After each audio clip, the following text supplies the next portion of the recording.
जेव्हा महाराजांचं कॅरेक्टर मला मिळालं, काय फिलिंग? महाराज कसे असेल? बरोबर. शिवरायांचे कैसे चालन, शिवरायांचे कैसे बोलून, शिवरायांचे सलगी देणे कैसे असे कॅरेक्टर ऑफ महाराज. आणि त्याच्यामध्ये एखादा कोणी व्यक्ती समोर आले पण कॅरेक्टर नाही सोडायचं. 2 वर्षापूर्वी शिवाजी पार्कला शो आणि सचिन तेंडुलकर आले, तर त्यांची काही माणसं मला म्हणाले की सचिन तेंडुलकर आले तर तुम्ही त्यांना भेटायला. तर मी म्हटलं ठीक आहे. मग ते आले. नंतर मी प्रसन्न परांजपे म्हणून त्यांचा प्रचंड आदर करतो. तर बाबांनी मला सांगितलं की जिजामाता आणि भवानी माता हे सोडून कोणालाही नमस्कार करायचा. एक गोरेगावमध्ये एक प्रयोग होता, म्हणजे एका हत्तीणीची एका मुलाने खोडी काढली, त्याच्याच माहुताच्या बरोबर आले आणि ते कम्युनिकेट करतात ते आम्हाला माहित नव्हतं. ते देवर कपल आणि मग ते दोघांना वेगळं बांधलेलं होतं आणि मग त्यांना ज्या वेळेला संध्याकाळी आम्ही सोडतो त्यांना थोडंसं, तर ते सोडल्यावर त्या हत्तीला तिने कम्युनिकेट केलं त्या यांनी खोडी काढली. तर त्या हत्तीने तो माणूस दिसेपर्यंत शांत होता आणि नंतर त्याला दिसल्यावर त्यांनी त्याला मारून. माय गॉड. बाबासाहेब मला म्हणायचे की तुम्ही इतिहासातून चंदन आणि केशर दोन्ही निघतो, तुम्ही काय उघडायचं ते तुम्ही ठरवा. क्या बात. वा. एकदा आमची पत्रकार परिषद चालू होती पुण्यात 19 मध्ये प्रयोग केल्याने. तर त्या एका पत्रकाराने विचारलं, मी आणि बाबासाहेब होतो, की शिवाजी महाराजांना शिवाजी महाराज म्हणायचं हे शिवाजी महाराज पण लोक म्हणतात ना शिवाजी. बरोबर. हो. तर बाबासाहेबांचं उत्तर खूप छान होतं. ते म्हणाले की कृतीतून आदर दिसला पाहिजे. क्या बात आहे. तुम्ही नाडी परीक्षेचं म्हटलं. हो. नाडी परीक्षेचं काय महत्व आहे, कसं आहे? हा, वातपित्त कफापेक्षा पृथ्वी आपतेज वायू आकाश. आपल्याला जे सगळे देव आहेत ना, मूर्ती, तर त्यांच्याकडे बघताना तुम्ही जरा मॉडर्न आर्ट म्हणून बघितलं तर तुम्हाला त्याचा खुलासा होईल. पृथ्वी तत्वाचा देव आहे गणपती आणि गणपतीचं मॉडर्न आर्ट बघितलं तर त्याचे कान मोठे केले, डोकं मोठं केलंय, नाक मोठं केलंय. बरोबर. त्यामुळे त्याचा सेन्स ऑफ स्मेल सगळ्यात चांगला. कान म्हणजे श्रवण भक्ती आहे. You can listen to many people at a time. बरोबर. विदाउट लुझिंग इज ते चीड न येणं हा त्याचा सगळ्यात मोठा गुण आहे. आणि डोकं मोठं आहे त्यामुळे आहेच, म्हणजे शिरोब्रह्म आहे त्याच्यात. आणि 4 हात आहेत. बरोबर.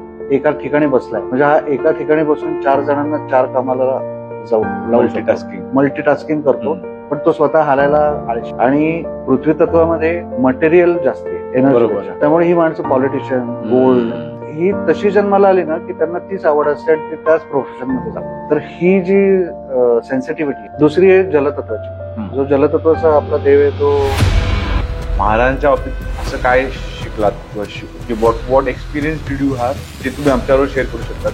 हो, की आपण हिस्ट्री बुक्स मध्ये कुठेही त्याचं मेन्शन नाही किंवा काही त्याचं. हो, सगळ्यात महत्वाचं जे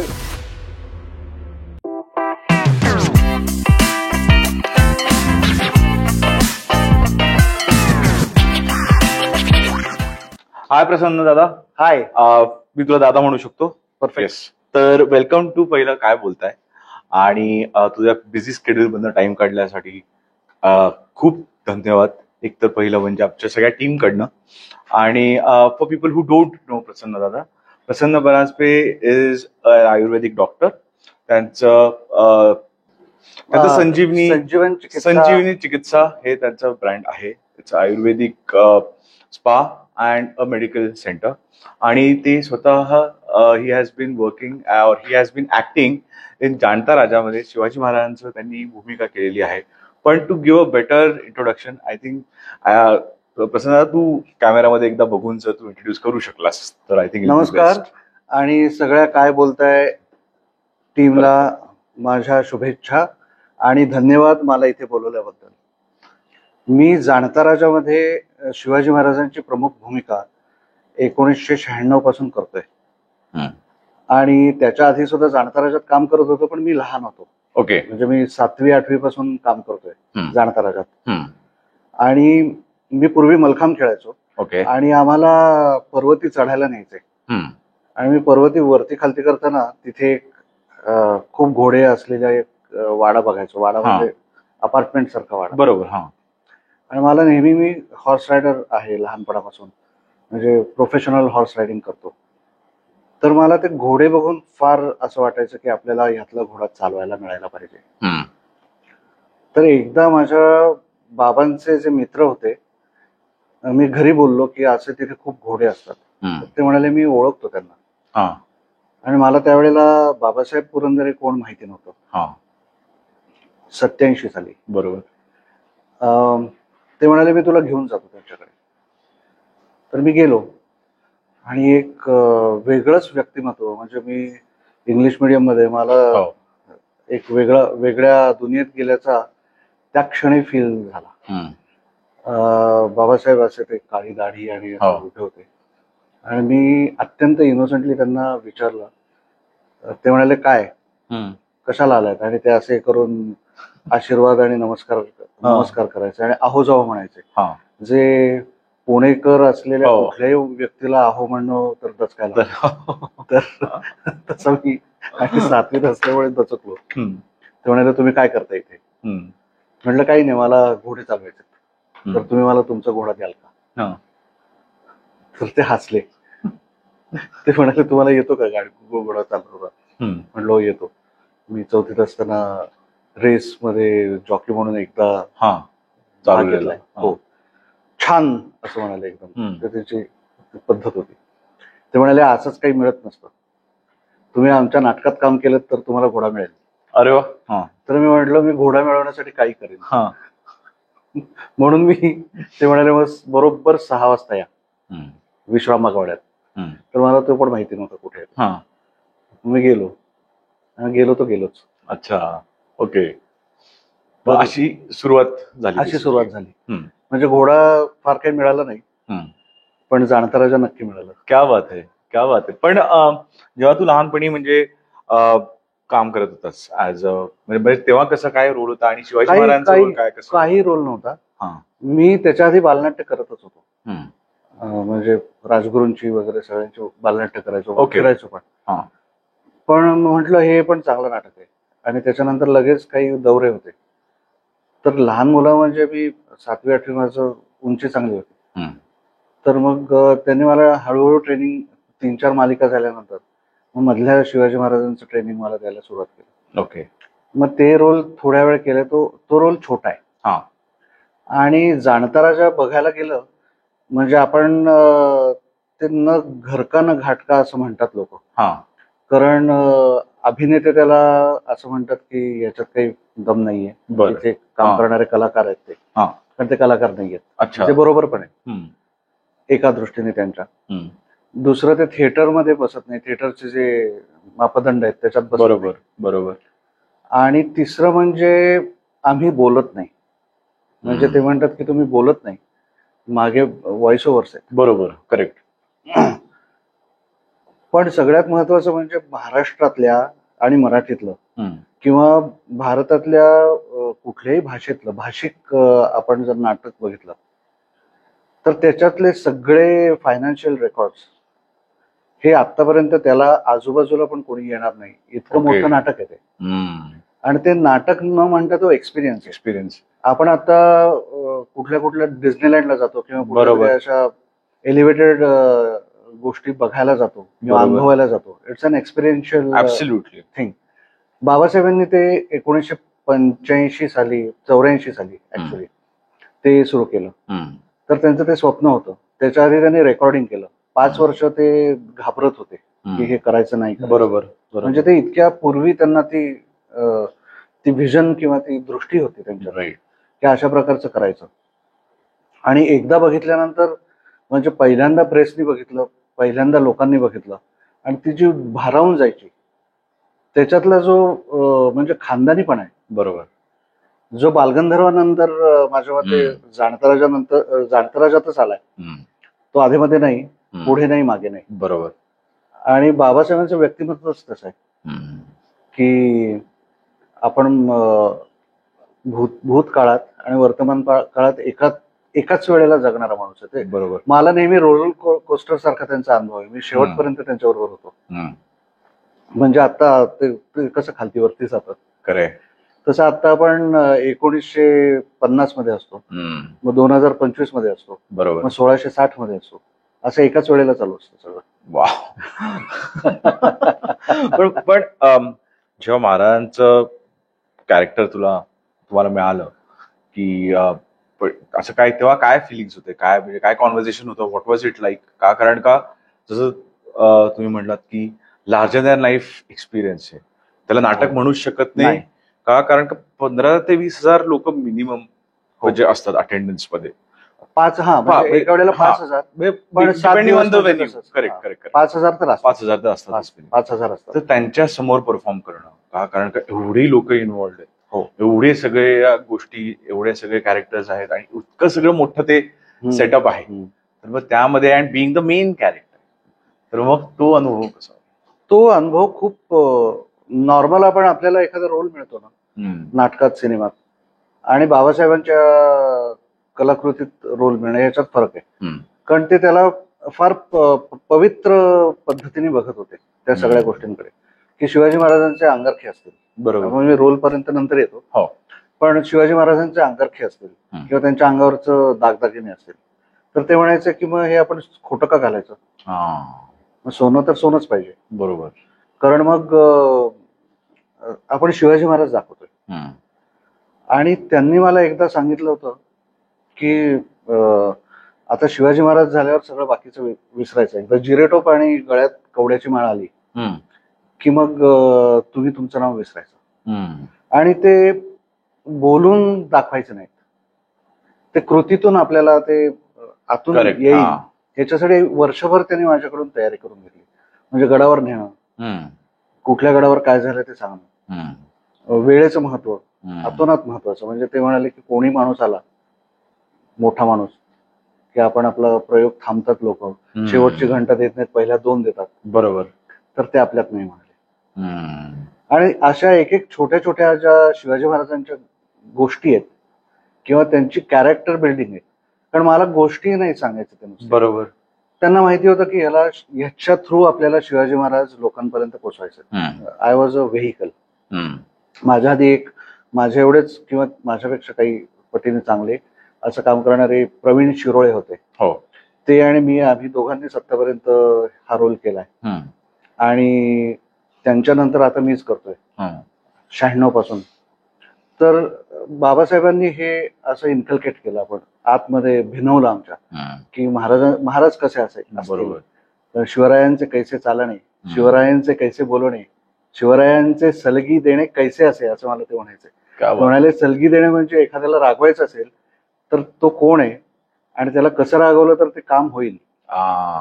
सलगी देणे कैसे असे, की काही काही वेळेला प्रेमाने सांगितलं तरी काम होतं. बरोबर. आणि काही काही वेळेला होत नाही.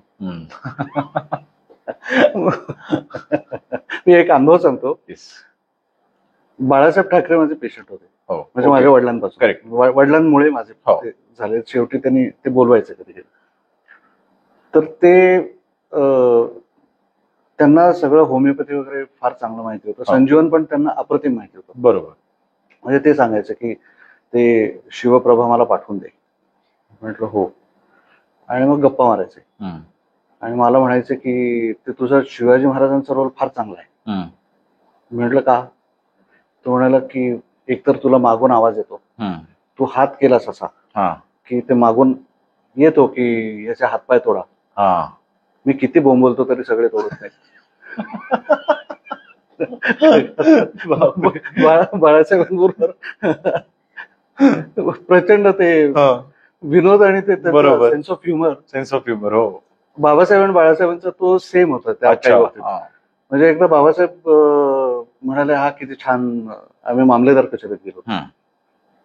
ते म्हणाले की मामलेदार कचेरीत तो शिवाजी महाराजांचा आपल्या मामलेदार कचेरीत गेल्या गेल्या फोटो आहे. तर ते म्हणाले की ह्याच फोटो खाली मामलेदार कचेरीत आपण शिवाजी महाराजांचं एक वाक्य लिहिलं की रयतेच्या भाजीच्या देठाचेही हात लावू नका, तर ते इथे चालेल का यांना?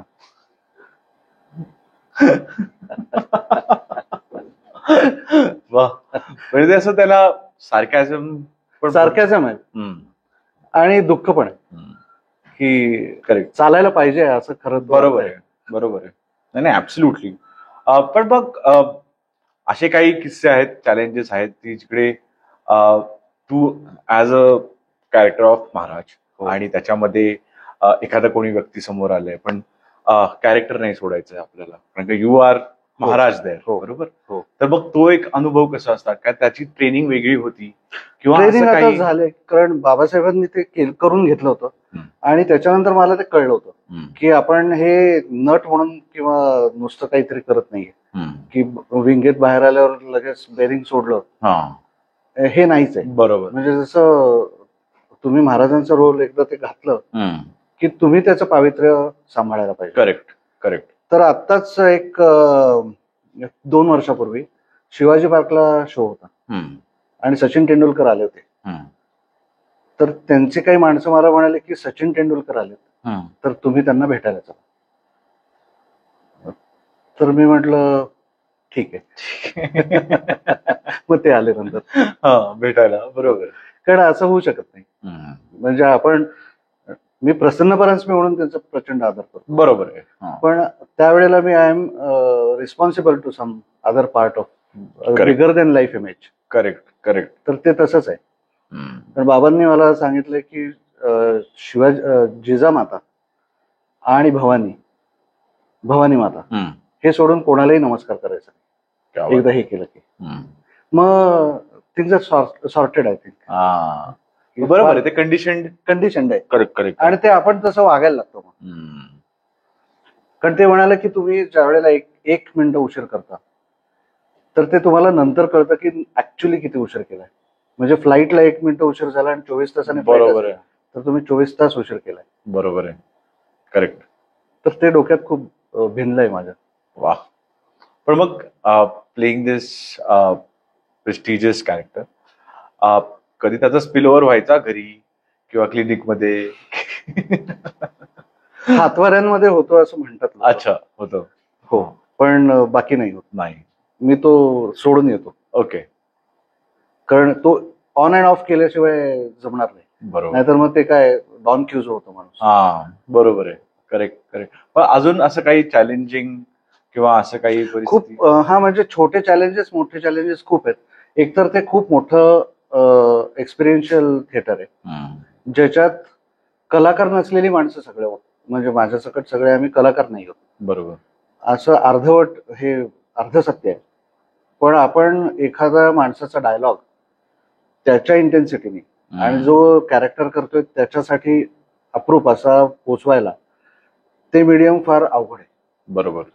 कारण मला सगळं रेकॉर्डेड आहे, कारण एवढ्या मोठ्या ह्याच्यात आपण बोलायला लागलो तर ते इफेक्टिव्ह होत नाही, म्युझिक बरोबर. इफेक्टिव्ह होत नाही. बरोबर. तर मला तो डायलॉग चुकून चालत नाही. आपण नॉर्मल थिएटरमध्ये कसं मी आल्याशिवाय डायलॉगच होऊ शकत नाही. Correct, correct, correct. तिथे तसं नाही, डायलॉग चालू असतो. बरोबर. मी आलो नाही तर डायलॉग गेला. आणि मला 2 मिनिटं 2.5 मिनिटं किंवा 3 मिनिटं असे चेंजेसला वेळ मिळतो. म्हणजे बरोबर, हो, सगळं आणि हो. ते कॉम्प्लिकेटेड असतं ते Complicated सगळं. ते ड्रेपरी कॉम्प्लिकेटेड आहे. Right, right. तर तो चेंज तसा मिळतो. ओके. पण असं परफॉर्मन्स वाईज कुठे काय असं चॅलेंजेस कुठल्या ठिकाणी? कारण का आपण जेव्हा बोलत होतो, हो तर you come on the horse, तुम्ही घोड्यावर येतात. हो, आणि ते म्हणजे I think because it's a real life, सगळे सगळे सगळं खरं आहे सगळं त्याच्यामध्ये. खरं आहे. काय होतं, अॅनिमल हा फॅक्टर आला ना, animal factor is a very dangerous factor. कारण आमच्याकडे हत्ती आहेत. ओके. आता पुणे मुंबईत आता ते बंदी घातली त्याला, ते पॉप्युलेशनवर त्यांचं असतं. बरोबर. पण हत्ती, घोडे आहेत, उंट आहेत, तर हे काही करू शकतात. आपण करत नाहीत ते बरोबर आहे, पण मी खूप विचित्र गोष्टी बघितल्यात त्यांच्यामुळे झालेल्या. एक गोरेगावमध्ये एक प्रयोग होता. तर म्हणजे एका हत्तीणीची एका मुलाने खोडी काढली, त्याच्याच माहुताच्या बरोबर आलेल्या, आणि ते कम्युनिकेट करतात ते आम्हाला माहित नव्हतं. ओके. ते देवर कपल, आणि मग ते दोघांना वेगळं बांधलेलं होतं. बापरे. आणि मग त्यांना ज्या वेळेला संध्याकाळी आम्ही सोडतो आधी त्यांना थोडस, तर ते सोडल्यावर त्या हत्तीला तिने कम्युनिकेट केलं होतं याने खोडी काढली म्हणून. तर त्या हत्तीने तो माणूस दिसेपर्यंत शांत होता, आणि नंतर त्याला दिसल्यावर त्याने त्याला मारून टाकलं. माय गॉड. आणि तो असं स्टेथोस्कोप लावल्यासारखा त्याचं हार्ट बंद होईपर्यंत तो बापरे होता. सो टेरिबल एक्सपिरियन्सेस काही काही असे अशा प्रकारचे. मी बऱ्याच वेळेला घोड्यावरून पडलोय, कारण आम्हाला तो पहिला जो इम्पॅक्ट आहे शिवाजी महाराजांचा, शिवाजी महाराजांनीच यायला पाहिजे घोड्यावर, बरोबर. हो. आपण नाही. तर तो तेवढ्याच फोर्सने आला पाहिजे. काही काही वेळेला घोडे आता सगळीकडे मिळत नाहीत चांगले, बरोबर. हो. किंवा त्यांना सराव नसतो. म्हणजे आता गोरेगाव फिल्म सिटीतले घोडे मिळतात, मुंबईमध्ये मिळतात ते, तर ते लाईट माझ्यापेक्षा चांगले घेतात. म्हणजे ते इतके ट्रेंड असतात की ते बरोबर असं अँगल वगैरे घेऊन उभे राहतात, आणि मग ते आपल्याला चांगला डायलॉग वगैरे म्हणून देतात. पण बाकीच्या ठिकाणी तसं दुष्काळ आहे. तसं दुष्काळ आहे. बरोबर आहे. ते आपल्यालाच जरा हा, मग ते घोड्याशी, कधी-कधी हा, पाय मैत्री करून सटकतो. घ्यावं लागते. हा. 4 घोडे एकत्र असतात, काही वेळेला बापरे. पडतो. असं पडलोय पण होत असं. असेल ना की दिवसभर बिचारा आदल्या दिवशी घोडा सगळ्या बारात मध्ये नाचलाय आणि दमून वगैरे येत असेल तेव्हा. हो, माझा एक शिवनेरीचा शो होता, शिवजयंतीचा. मुख्यमंत्री येणार होते. तर मी गेल्यानंतर तो घोडा बघितला, तर तो दिवसभर शिवजयंत्या करून आलेला घोडा, बापरे. सुपाऱ्या घेऊन आलेला घोडा होता. आणि मी म्हटलं याच्यावर बसून त्या स्टेजवर जाणं शक्य नाहीये. म्हणून मी म्हटलं याला जरा अजून दमवायला पाहिजे, कारण हा खूपच इरिटेटेड होता. बरोबर. तर मी 2 चक्र मारल्या, तर त्याचं ते काहीतरी गणित आमचं घडलं आणि मी पडलो मग घोड्यावर. बापरे. शोच्या आधी? शोच्या आधी. My god. तो मग कॅरी फॉरवर्ड करावा लागला. Okay. Cancer, proper hospitalized. Oh. कारण त्याचं ते खोगीरच फिरलं, त्याने नीट बांधलं नव्हतं. My god. पण अशाला काहीच कोणतरी आता सबस्टिट्यूट म्हणून काम करतं, पण आम्ही सगळी काळजी घेत असतो. आता आपण हे घोडे वगैरे म्हटल्यावर थोडीशी काळजी घ्यायला, पण असं पण झालेलं आहे. एका शहरामध्ये ते घोडे, त्यांच्याकडे नायलॉन सोडून काहीच नव्हतं बांधायला. गाद्या टाकायचे घोड्याच्या वरच्या, छोट्या गाद्या, ते नायलॉननी बांधून टाकायचे. बापरे. आणि त्याच्यावरून जोरात गेलं की त्या बरोबर खायचं. मग मी आत जाऊन पडायचो, म्हणजे तिथपर्यंत ते सस्टेन व्हायचं. माय गॉड. मग पडायचो. बापरे. पण वेगळंच आहे, म्हणजे एक्सपिरियन्स वेगळा आहे. ऍब्सोल्युटली.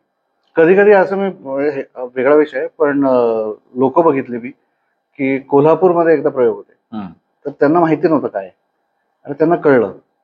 तर बरेचसे सरदार घराण्यातले लोक, मग त्यांना ते इतकं भरून आलं नंतर ते राज्याभिषेक बघून, ते दुसऱ्या दिवशी करंड्या आणि फुलं घेऊन आले होते. राज्याभिषेक उभं राहून ते फुलं उधळत बघत होते. क्या बात आहे. म्हणजे एकदम ते अंगावर येतं ना पहिल्यांदा बघितल्यावर. खरंच. पण तू how do you control your emotions? कारण का राज्याभिषेक चालू आहे. हो. आणि एवढी सगळी लोक, हो, आपली तर टीम आहे, हो, पण समोरचा ऑडियन्सच्या पण डोळ्यामध्ये पाणी असतं. हो. असं बघतोय आपण. ते शब्द खूप, तू बघितलंस किंवा तू ऐकलं समजा, तर बाबासाहेबांचा डायलॉग्स आहेत ना, त्यांची वाणी आणि त्यांचे शब्द हे इतके पॉवरफुल आहेत की मला ते शपथविधीच्या आधीचे काही डायलॉग्स आहेत, त्यावेळेला मला सुद्धा इतके प्रयोग केले. आता मी 1350 प्रयोग केलेत किंवा जास्तीच, मी मोजत नाही आता. पण दरवेळेला मला तो एक्सपिरियन्स, तोच डायलॉग देतो. नाहीतर काय होतं, बोथट होतं. बरोबर. म्हणजे आपण एक स्पायनल लेवलवर काम करतो. करेक्ट. ते मेकॅनिकल. हा, डमरू वाजला की माकड कसं फिरतं, तसं व्हायला लागतं. पण नाही होत ते. आणि तो एक्सपिरियन्स आहे, आणि तो आतमध्ये गेलाय तो पूर्णपणे. म्हणजे ऍक्सिडेंट्स मध्ये एकदा एक आमच्यात खूप हरहुन्नरी माणूस होता. ते छोट्या तोफा असतात, त्या उडवायच्या नसतात, पण त्याला उडवायची म्हणजे येत होती, कला होती. तर त्याला असं वाटलं की आपण त्या बुरुजावर जाऊ, त्याच्यात झिरमिळ्या भरू, पेपराच्या जिलेटिन चकमकीत असतात त्या, आणि पेटून देऊ. म्हणजे मागे पेटू की त्या झिरमिळ्या महाराजांच्या अंगावर पडतील.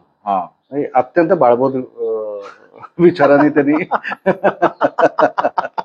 हे असं सगळं केलं न सांगता कोणालाही. आणि मी सिंहासनावर बसलो, आणि त्या सगळ्या धमाक्यात त्यांनी त्या 2 तोफा उडवल्या, आणि नंतर माझ्या अंगावर अशी एक एक अशा ठिणग्या पडल्या, आणि त्या पडतच राहिल्या. कारण असं नाही की त्या थांबल्या, आणि शो चालू आहे आणि सगळं मस्त चालू आहे सगळं, आणि एक ठिणगी त्या माझं कुशन किंवा कापूस असतो त्याच्यात गेली आणि ते पेटलं. तर परिस्थिती अशी की मी बसलोय आणि मला उठता येणार नाही. बरोबर. कारण महाराज आणि राज्याभिषेक, तर ते चौऱ्या घेऊन ते वारा घालतात ना, ते तिथे वारा ते विजवायचं म्हटलं तर ते विजवा तुम्ही वारा घालायच्या ऍक्टिंग मध्ये. बाप. पण मी उठल्यानंतर माझा संपूर्ण अंगरखा मागून गेलेला होता. थोडक्यात वाचलो म्हणजे. बापरे. पण येत होत्या अशा. अवघड आहे खरंच. म्हणजे काय काय गोष्टीला सामोरं जावं लागतं अशा हा वेळेस. म्हणजे आणि त्या- एक्सपिरियन्शियल थिएटर मध्ये जास्त जावं एक्झॅक्टली. लागतं. आणि प्लस तुमचा रोल असा आहे की you cannot run away, you cannot Bearing नाही पळून नाही जाऊ शकत बेरिंग किंवा सोडतो असं काही झालं मिसहॅप झालं का शेवटी तेच करावं हा. लागतं जे लिहिलंय म्हणजे जे आहे. बरोबर. कारण आमचं अफझल खान वध 5व्या मजल्यावर म्हणजे आता हा. साधारण 5व्या मजल्यापर्यंत उंच असं शेवटचा सज्जा आहे ओके. त्याच्यात होतो. हा. मग तिथे काय काय वेळेला ते नीट लावता येत नाही सगळ्या ग्राउंड प्रमाणे. बरोबर. पूर्वी ते एकदम चांगलं फॅब्रिकेटेड नसायचं. मग त्यावेळेला ते थोडस रिस्कीच असतं. बरोबर. ते थोडं हल्लं तर प्रॉब्लेम येतो. तेव्हा एखादा एक किस्सा झालेला तो you want to tell us? हा म्हणजे एकाने मजा म्हणून काहीतरी मला मिशॅपसाठी थोडस एक तार बांधली होती तिथे. People do all sort. पण ती बरोबर तो लाईट पडला त्याच्यावर आणि ते मला चमकताना दिसली. मग माझ्याबरोबर तो जीवा महालाचं काम करणारा त्याच्याकडे तलवार असते. बरोबर. मी ते कट केली आणि मग पुढे गेलो. हाय गॉड. म्हणजे प्लॅन वॉज की तुम्ही वर जाऊन ते ट्रिप व्हावं मे बी. आणि मग माय गॉड. डेंजरस आहे. लोक असू शकतात. असू शकतात. बाबासाहेब मला म्हणायचे की तुम्ही इतिहासातून चंदन आणि केशर दोन्ही निघतं. तुम्ही काय उगाळायचं ते तुम्ही ठरवा. क्या बात आहे. वा. अमेझिंग. पण हे करताना असं बाबासाहेबांबरोबर काम करून महाराजांच्या बाबतीत असं काय शिकलात किंवा what experience did you have जे तुम्ही आमच्याबरोबर शेअर करू शकतात? हो. जे आपण हिस्ट्री बुक्स मध्ये कुठेही त्याचं मेन्शन नाही किंवा काही त्याचं. हो. सगळ्यात महत्वाचं जे तसं मेन्शन नाहीये आणि मी इतिहासकार म्हणून बोलत नाहीये. मला जे उमगलंय तेवढंच सांगतोय. म्हणजे ते आता कोणी जर म्हणाल की याचे दाखले देऊ द्या तर तसं नाहीये. मी एक कॅरेक्टर म्हणून बोलतोय की महाराज फार क्वालिटी कॉन्शियस होते. ओके. म्हणजे क्वालिटी मेन. बरोबर. ती जर आपल्या देशात जमत नसेल तर ती तिकडून आणा पहिल्यांदा आणि मग आपण तयार करूया. म्हणजे ते स्वधर्मी. आणि आता जे आपलं मेक इन इंडियाचं जे मिशन आहे बरोबर तसं ते त्यावेळेला होतं. एक अनुभव सांगतो. मी डिस्कव्हरीसाठी एक फिल्म करत होतो. म्हणजे मी त्यात शिवाजी महाराजांचा रोल करत होतो. ओके. आणि ती फार इंटरेस्टिंग स्टोरी होती. ते अजून मे बी पाईपलाईन मध्ये किंवा ती माहित नाही मला की डिस्कव्हरी चॅनल साठी एक स्क्रिप्ट तयार केलं होतं शिवाजी महाराजांवर. शॉर्ट स्टोरीज की शिवाजी महाराजांनी त्यांची बिझनेस डील्स तलवार न उपसता 5 मिनिटं 6 मिनिटं 10 मिनिटं याच्यात करून त्यांनी केवढे प्रचंड प्रमाणात प्रॉफिट हे हिंदवी स्वराज्यासाठी मिळवले. बरोबर. म्हणजे फार चांगली कॉन्सेप्ट होती. तर त्याच्यामध्ये एक पहिली आम्ही शूट केली होती की एक टेहळणी करणारा मुलगा 18 वर्षाचा तो पोर्तुगीज आहे. तर तो कुठेतरी नको त्या ठिकाणी आपल्या लोकांना हेरांना सापडतो. त्याला पकडतात. आणि ऍज ही इज अ पोर्तुगीज तो शिवाजी महाराजांपर्यंत त्याला नेतात की याचं काय करायचं. नॉर्मली आम्ही मारून टाकलं असतं त्याला. पण शिवाजी महाराजांची सगळी सिस्टीम ही अत्यंत कडक होती. बरोबर. अत्यंत कडक. म्हणजे आताच्या मिलिटरी इतकीच कडक होती. तर ते त्याच्याकडे बघतात आणि विचारतात तू काय कोण काय इथे कशाला आलास. तो म्हणाला मी चुकून आलो इथे. तो म्हणाले चुकून एवढ्या लांब म्हणजे काय. तो म्हणतो की माझे आजोबा आमचं शिप यार्ड आहे स्पेनमध्ये आणि माझे आजोबा आमचंच आहे आणि ते मला फिरायला घेऊन आले काही शिकवायला बिझनेस कसा करता येईल ते बघायला. तर महाराज त्याला 2 मिनिटात म्हणतात की ऍक्च्युली तू मरणार आहेस पण तुला वाचायचं असेल तर तुला आम्हाला ब्ल्यूप्रिंट्स द्यावे लागतील. तर तो म्हणतो मला हे आजोबांना विचारावं लागेल. ते चेन्नईत का कुठेतरी असतात. तो पत्र लिहितो. पत्राला उत्तर येतं देऊन टाक तू सुटून ये म्हणून. तर मग परत शिवाजी महाराज तोपर्यंत परत कल्याणला येतात आणि ते विचारतात काय झालं. तर तो म्हणाला हे ब्ल्यूप्रिंट्स मी देतो. तो म्हणाला आम्हाला नकोय ते. आम्हाला हवंय ते तू करून दे पण तुला अनुभव दिसतोय. तर तो म्हणतो काय. तो म्हणाला आम्हाला पानघोडी हवीत एका छोट्या राफ्ट मध्ये 2च माणसं बसली पाहिजे. तर तो परत लिहितो, हे काय एवढं काही यांना काही कळत नाही असं वाटतंय, मी शिप देत होतो तर हे काहीतरीच मागतायत. तर ते म्हणाले तू दे आणि ये, काही प्रॉब्लेम नाही. तर ह्यांनी सगळी जी कार्पेंटर्स म्हणून त्याच्या हाताखाली दिलेले असतात ते ऍक्च्युली शिप बांधणारे कोळी लोक होते, कित्ते भंडारी लोक वगैरे सगळी जे असतात, बरोबर, ज्यांना त्यावेळेला आपल्याकडे जी ज्या प्रकारे बांधता यायची, तर त्या शिपवाल्या लोकांना त्याला हे मुकर्रर करून त्याच्याकडून सगळी ते काढून घेतात, ब्लूप्रिंट घेतात, मोठ्या याचं पण घेतात आणि संगमेश्वरी नावाची तशीच मोठी बोट बांधतात, म्हणजे मोठ्या प्रमाणात जहाजासारखी, त्याला संगमेरी म्हणायचे. आणि हे छोटे राफ्ट्स होते, त्यांनी खांदेरी उंदेरीचं लगेच लढाई करून 100-200 माणसं, दोन माणसं एकदम यायची आणि ती जहाज बुडवायची. आणि शिवाजी महाराज त्याला म्हणायचे की हे पाणघोडी आहेत. अच्छा, आपण जसं इथे गनिमी कावा करतो, बरोबर, समुद्रात सुद्धा गनिमी कावाच करायचा. तर हे विजन, त्याला लागणारे टेक्नॉलॉजिकल एक्सपर्ट कडून टेक्नॉलॉजी पटकन घेणं आणि ती अंमलात आणणं, त्याच्यासाठी पहिला त्यांनी कारखाना काढला बोटीचा, बरोबर, कल्याणला. आणि त्यांची जी प्लँकिंग सिस्टीम आहे, मी तिथे शूटिंगला गेलेलो असताना त्या तिथल्या इंजिनियरनी मला सांगितलं, अजून महाराजांची वापरतात. 2 प्लँकच्या मध्ये एक जाड कापूस घालतात आणि त्याच्यावर तो डिंक घालतात आणि तो मग रिबिटिंग करून बसवतात. ओके. आणि आत्ताच्या लॉन्चेसची गॅरंटी खारं पाणी आत न येण्याची 30 वर्षाची. तो म्हणाला की हे त्यावेळेपासून चालू आहे, हे मला माहित नव्हतं. वा, म्हणजे अजून आपण एवढं रेझिन्स मध्ये एवढा ऍडव्हान्स केलंय, बरोबर, पण ते बफर आहे कापसामुळे आलेलं, एक्सपान्शन आणि कॉन्ट्रॅक्शनचं, बरोबर. तर ते अजून तसंच वापरलं जातं. Amazing, amazing. पण मग हा एक पैलू झाला. आता दुसरा पैलू म्हणजे शिवाजी महाराजांना ज्या वेळेला बादशाहसाठी काम करावं लागलं ते तह झाल्यानंतर, आणि ज्या पन्हाळगडावर 60 माणसांनी तो गड घेतला फक्त, कोंडाजी फौजदारांनी, त्या तिथे नेताजी पालकर वेळेवर न आल्यामुळे शिवाजी महाराजांवर मरून म्हणजे परत येताना अगदी हातघाईला येऊन परिस्थिती आली होती. बरोबर. तर त्यांना ते वेळेचं फार होतं, त्यांनी त्याला त्या वेळेला काढून टाकलं.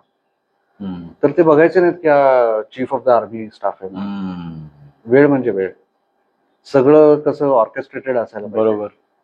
तर मी इन्स्पायर्ड आहे या गोष्टींपासून. त्याच्यानंतर त्यांची लोकांना पारखण्याची जी शक्ती होती ती कमी पडते, म्हणजे as a normal human being ती खूपच कमी पडते माझ्यात, असं मला नक्की वाटतं. पण त्यांना एका सेकंदात कळायचं.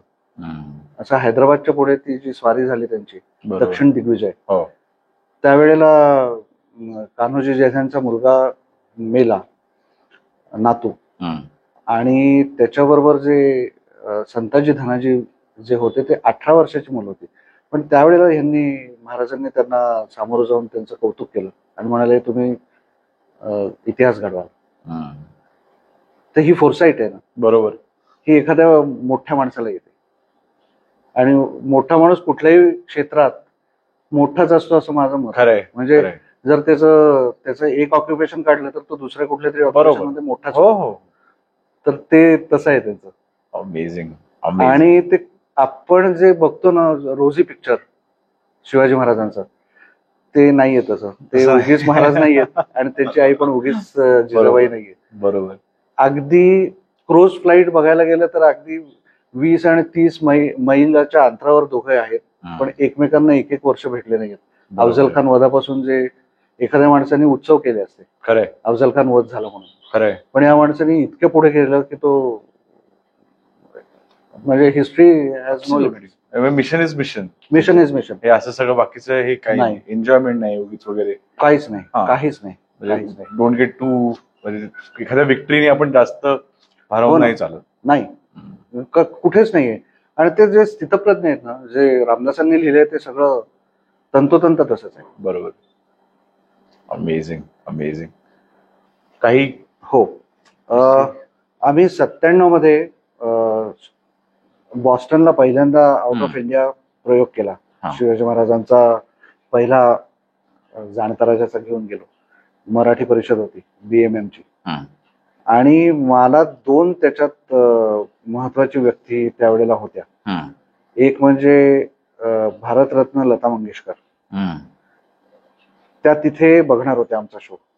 तर मला ते फार हम्म. ओळख त्यावेळेला माझी नव्हती, हम्म. नंतर झाली. हम्म. पण त्यांनी तो तिथे बघितला शो. हम्म. आणि त्यावेळेला खोतकरू होते आणि खूप डायनामिक होते हो. नितीनजी गडकरी, हम्म. ते पण त्या शोला होते आमच्या. अरे वा. हम्म. आणि त्यावेळेला त्यांनी सांगितलं होतं की कसे रोड्स बनवणार आहे, आणि त्यांचं जे व्हिजन होतं हम्म. ते त्यावेळेपासून त्यांनी ते, आणि त्यावेळेला मुंबई त्यांनी करूनच टाकली होती. बरोबर. निम्मी मुंबई फ्लायओव्हर्स झालेले होते. हो. तर तो शो आम्ही 2 भागात केला. शो झाल्यानंतर आमचं ते सगळं खरं असतं ते पैठण्यावर. हो. शो झाल्यानंतर आमच्या तिथे पैठण्या विकल्या गेल्या सगळ्या. म्हणजे लोकांनी आम्ही काही विकायला काढल्या नव्हत्या, हा. पण लोक म्हणाले तुम्ही आम्हाला हे देऊनच टाका. तिथल्या आपल्या मराठी ऑडियन्स होता आणि खूप मोठा ऑडियन्स होता. हम्म. तिथे सुद्धा म्हणजे आपल्याला आश्चर्य वाटेल, 3,500 लोक बघायला होती. बापरे. अमेरिकेत एवढं मोठं ऑडियन्स एका वेळेला मिळणं अवघडच. पण it was a mega show. हम्म. एकदा बाळासाहेब ठाकरे येणार होते हम्म. प्रयोगाला, हम्म. आणि त्यांना उशीर झाला होता हम्म. थोडासा. तर बाबासाहेब म्हणाले की आपलं 7:30ला त्यांची स्टाईल होती. हम्म. 7:30 वाजायला बरोबर अर्धा मिनिटं बाकी आहे, हम्म. आणि आता जाणता राजा सुरू हा. होत आहे. हा. ते सुरू करून टाकला. अच्छा. हा. हा. तर तिथे ते लोक म्हणायला लागले की तुम्ही असं कसं करू शकता वगैरे. हा. त्यांनी काही ऐकलं नाही. आमचा शो ज्या वेळेला सुरू होतो, हम्म. आता 1500 शो झाले. बरोबर. 7:30चा शो 7:30 वाजून 1 मिनिटांनी कधीच झाला नाही. हम्म. म्हणजे मला तरी आठवत नाही. हम्म. मला दचकून जाग येते. लोकांना गणिताच्या पेपरची येते ना, की माझा मेकअप झाला नसेल तर काय. तसं. हा. हम्म. तसं आहे. तर ते झाला. बाळासाहेब आले, बसले, पूर्ण शो बघितला आणि त्यांना फार आनंद झाला. हम्म. ते म्हणाले हे असं पाहिजे, आ. तुम्ही सगळ्यांना वेठीस धरणं चुकीचं आहे. बरोबर. मग ते वरती आले हा. आणि सगळ्यांना म्हणाले नुसतं जायचं नाही, हे आता खुद्द महाराज आहेत, जे कलाकार आहेत ते खुद्द महाराज आहेत, हम्म. त्यांना मुजरा करा. ते बाळासाहेब होते. बरोबर. हो. त्यांचं लीगच वेगळं होतं हो. पूर्णपणे.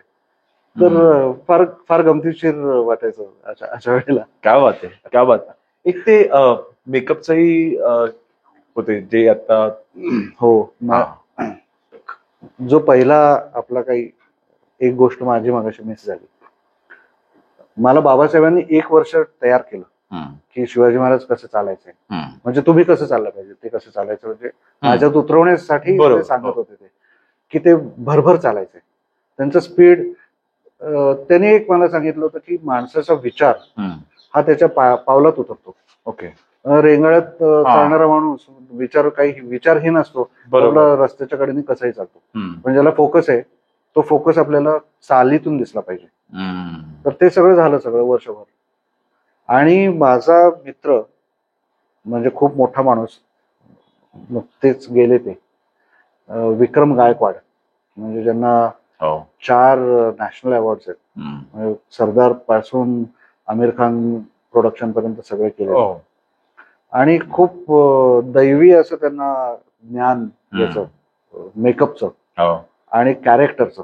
हम्म. पहिल्या दिवशी मेकअपला बसलो. हम्म. त्याच्या आधी त्यांनी केले होते माझे मेकअप, हम्म. केले नव्हते असं नाहीये. हम्म. पण ते म्हणाले आज तुझा पहिला प्रयोग आहे, हम्म. तर तू आता डोळे मिट, मी मेकअप करेपर्यंत. हम्म. मी म्हटलं मिटलो. पण म्हणे उघडल्यावर काय करणार आहेस. मी म्हटलं काय, कारण एकतर बाबासाहेबांचं प्रेशर असायचं हो. आणि ते खूप जास्त होतं, कारण त्यांचं म्हणजे इकडचं तिकडे चालायचं नाही कशातच. हम्म. त्याचा एक किस्सा सांगेन मी. हो. पण हे मला विक्रम काय म्हणाले की तू ज्या वेळेला डोळे उघडशील ना, त्यावेळेला महाराजांचे डोळे असले पाहिजेत, हे तू लक्षात ठेव. मी म्हटलं म्हणजे काय. म्हणलं मला माहिती आहे तेवढं मी करीन. त्यामुळे तसं नाही, आता आपल्याला कुठून तरी न्यूज येते, आपण पेपर वाचतो की 2 माणसं मेली आहेत, आपण डचकतो. महाराज तसे नाहीये कोणाला. त्यांच्या आयुष्यात त्यांच्या आजोळ म्हणजे ते गर्भात असल्यापासून 15,000 माणसं मेली, ह्याला मारलं, त्याचं हे झालं, बरोबर. हे सगळं चालू आहे. ते स्थितप्रज्ञ आहेत, ते डोळे हालत नाहीत. तू डोळ्यातून महाराज कर, बाकी मी बघतो म्हणाले. ड्रेपरीवाला बघेल, डोळे तुझेत, बाकी सगळं आमचं आहे म्हणाले. केवढं प्रेशर आहे.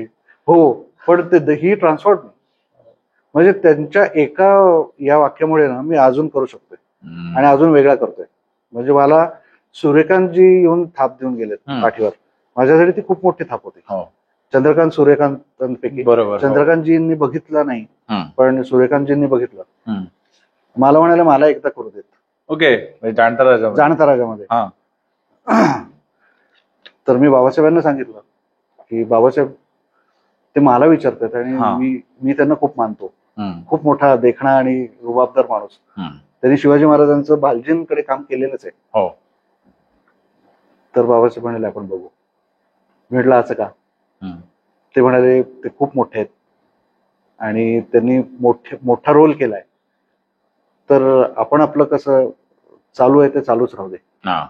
म्हणून ते मी त्यांना म्हटलं तुम्ही बाबासाहेबांची बोला, मी द्यायला तयार, बरोबर, माझं काहीच नाहीये त्याच्यात. पण म्हणजे अशा व्यक्तींनी ज्या वेळेला थाप दिली, ज्यांनी भालजींचे शिवाजी महाराज बघितलेत अगदी जवळून आणि स्वतः केलेत पण एका चित्रपटात, तर ती जर्नी ज्याला कळली त्याच्याकडून थाप मिळाल्यावर मला फार आनंद झाला होता. दीदींकडून थाप मिळाल्यावर खूप आनंद झाला होता. एकदा शेवट म्हणजे माझ्या त्या संपूर्ण मंगेशकर फॅमिली माझी खूप जवळची आहे आणि त्यांनी मला खूप ठिकाणी नंतर पाठवलं पण आहे.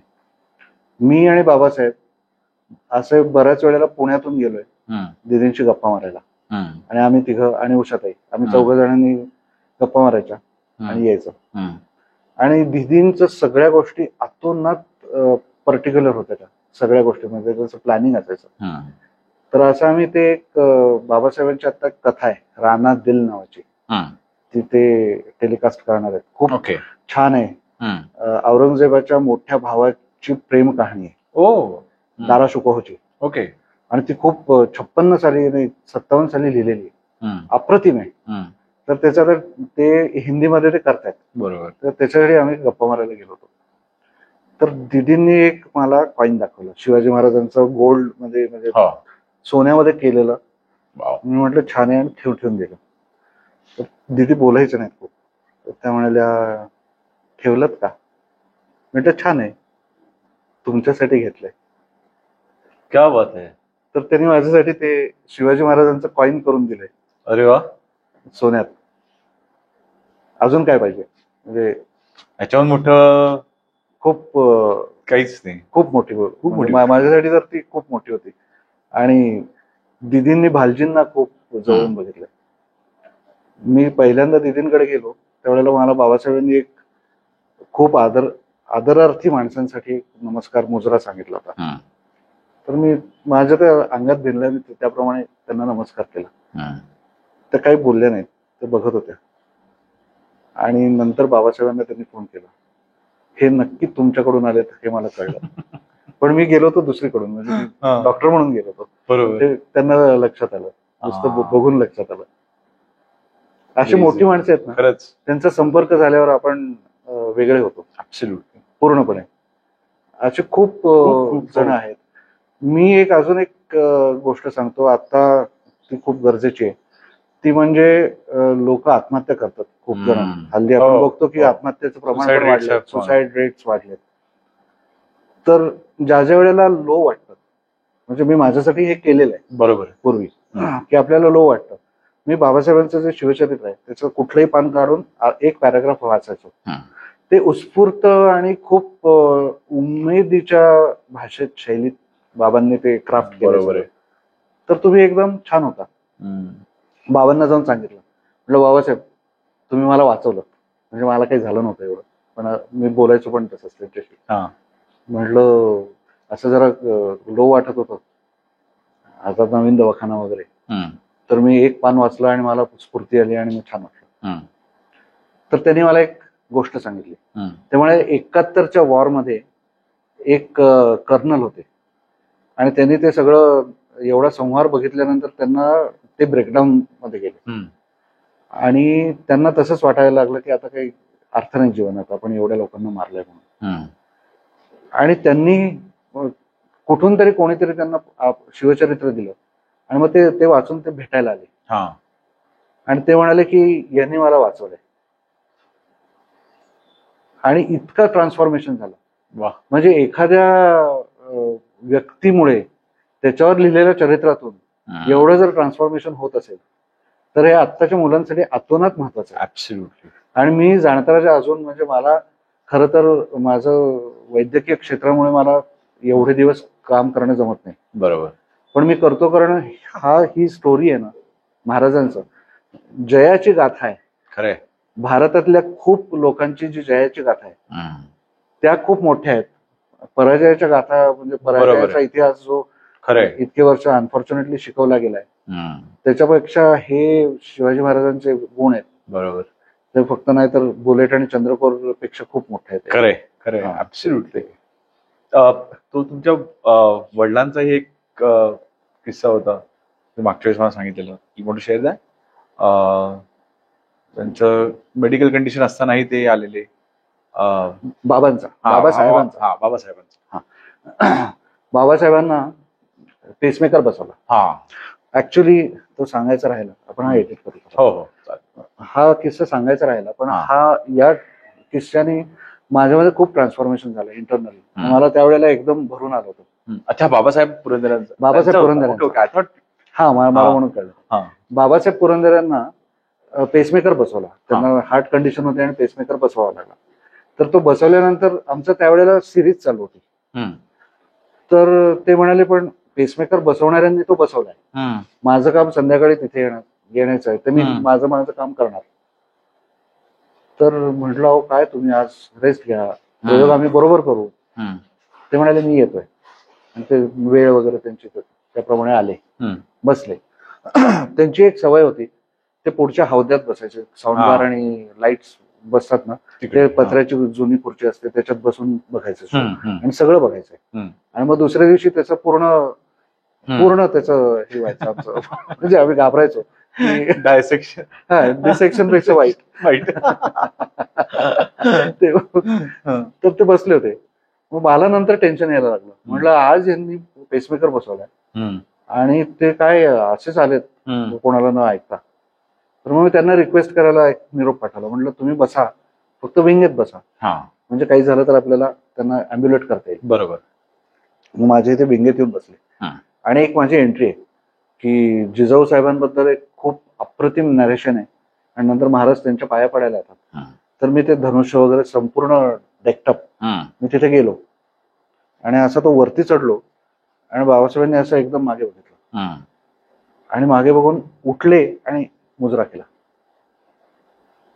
वाह. तर मी काही क्षण स्तब्ध झालो. म्हटलं म्हणजे मूर्तिकाराने मूर्ती करावी आणि नंतर त्या मूर्तीला नमस्कार करावा. खरंय. तो संपूर्ण भाव त्या माणसामध्ये होता. ऋषितुल्य माणूस. आणि त्याच्यानंतर माझं खूप तो रोल करतानाच माझ्यामध्ये खूप ट्रान्सफॉर्मेशन आलं. ते स्वतः म्हणायचे ना, बोलून दाखवू नका, करून दाखवा. एकदा आमची पत्रकार परिषद चालू होती पुण्यात. 19 मध्ये प्रयोग केले आम्ही, 2019 मध्ये. तर त्या एका पत्रकाराने विचारलं, मी आणि बाबासाहेब होतो याला कॉन्फरन्सला, की शिवाजी महाराजांना शिवाजी महाराज म्हणायचं, शिवाजी म्हणायचं. लोक म्हणतात ना शिवाजी. बरोबर. हो. तर बाबासाहेबांचं उत्तर खूप छान होतं. ते म्हणाले की कृतीतून आदर दिसला पाहिजे. क्या बात आहे, क्या बात आहे. फार समर्पक उत्तर आहे. बरोबर. आणि महाराजांच्या बाबतीत किंवा कोणाच्याही बाबतीत आपण आईला सुद्धा आईच म्हणतो. हो, खरं. पण त्याचा अर्थ काही वाईट नसतो.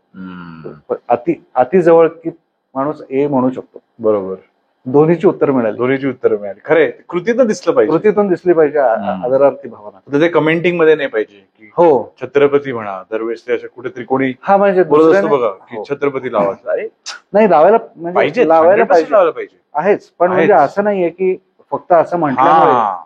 मला तेच म्हणायचंय, म्हणजे त्याचा मतीत अर्थ चुकीचा घेऊ नये. ऍब्सोल्युटली. ते एक अजून एक किस्सा होता, ते तुम्ही कलाकार आहात नट नाही. हो, तो एक मला एक शेअर करा. हो, ते करतो शेअर. ते बाबासाहेब म्हणाले की तुम्ही जाणताना जाता मी बाकीचं पण करू शकलो असतो, पण माझं व्हॉइस कल्चर वगैरे सगळं माझं झालंय आणि आत्ताच्या बऱ्याच लोकांबरोबर कामं केलेली आहे.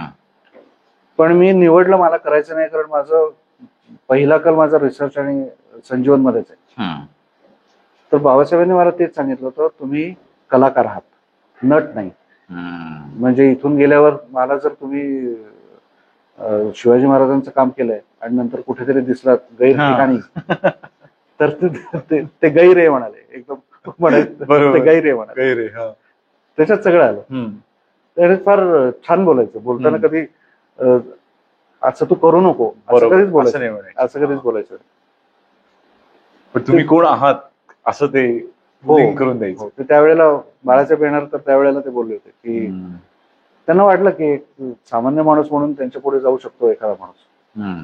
की भारावून जातो. बरोबर. आणि त्यावेळेला ते वलय पण खूप मोठं होतं बाळासाहेबांचं. हो, हो, हो. तर ते म्हणाले की कवड्याची माळ आणि हे घातल्यावर फक्त भवानी आई समोरच झोपायचं.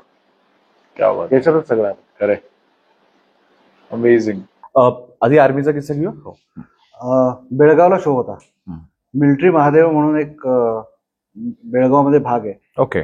तो संपूर्ण मिलिटरीचा आहे, कारण तिथे आपल्या भारताचं कमांडो ट्रेनिंगचं सेंटर तिथे आहे. बर. तर आम्ही तिथे शो लावल्यानंतर आम्ही तिथल्या जे सीईओ असतात, तर ते कर्नल देशपांडे होते, लेफ्टनंट कर्नल देशपांडे, आणि ते सीईओ होते ते चंद्रशेखर होते. तर आम्ही त्यांना बोलवायला गेलो शोला. तर चंद्रशेखर हे आपले त्यावेळेला मराठा लाईटचे तिथले चीफ होते, पण he was not a Maharashtrian.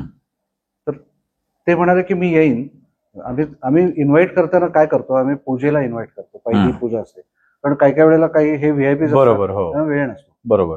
आमचा आग्रह होता की त्याने संपूर्ण जाणकाराच्या बघावं. बरोबर. तर ते म्हणाले मला त्या दिवशी वेळ नाहीये, पण पूजा म्हटल्यावर ते म्हणाले मी येतो आणि फक्त 5 मिनिटं पहिलं बघतो आणि जातो. त्यांना काहीच माहिती नव्हतं, कारण ड्रामा म्हटल्यावर त्यांना वाटलं की एक थिएटर असेल, त्याच्यात ड्रामा. करेक्ट.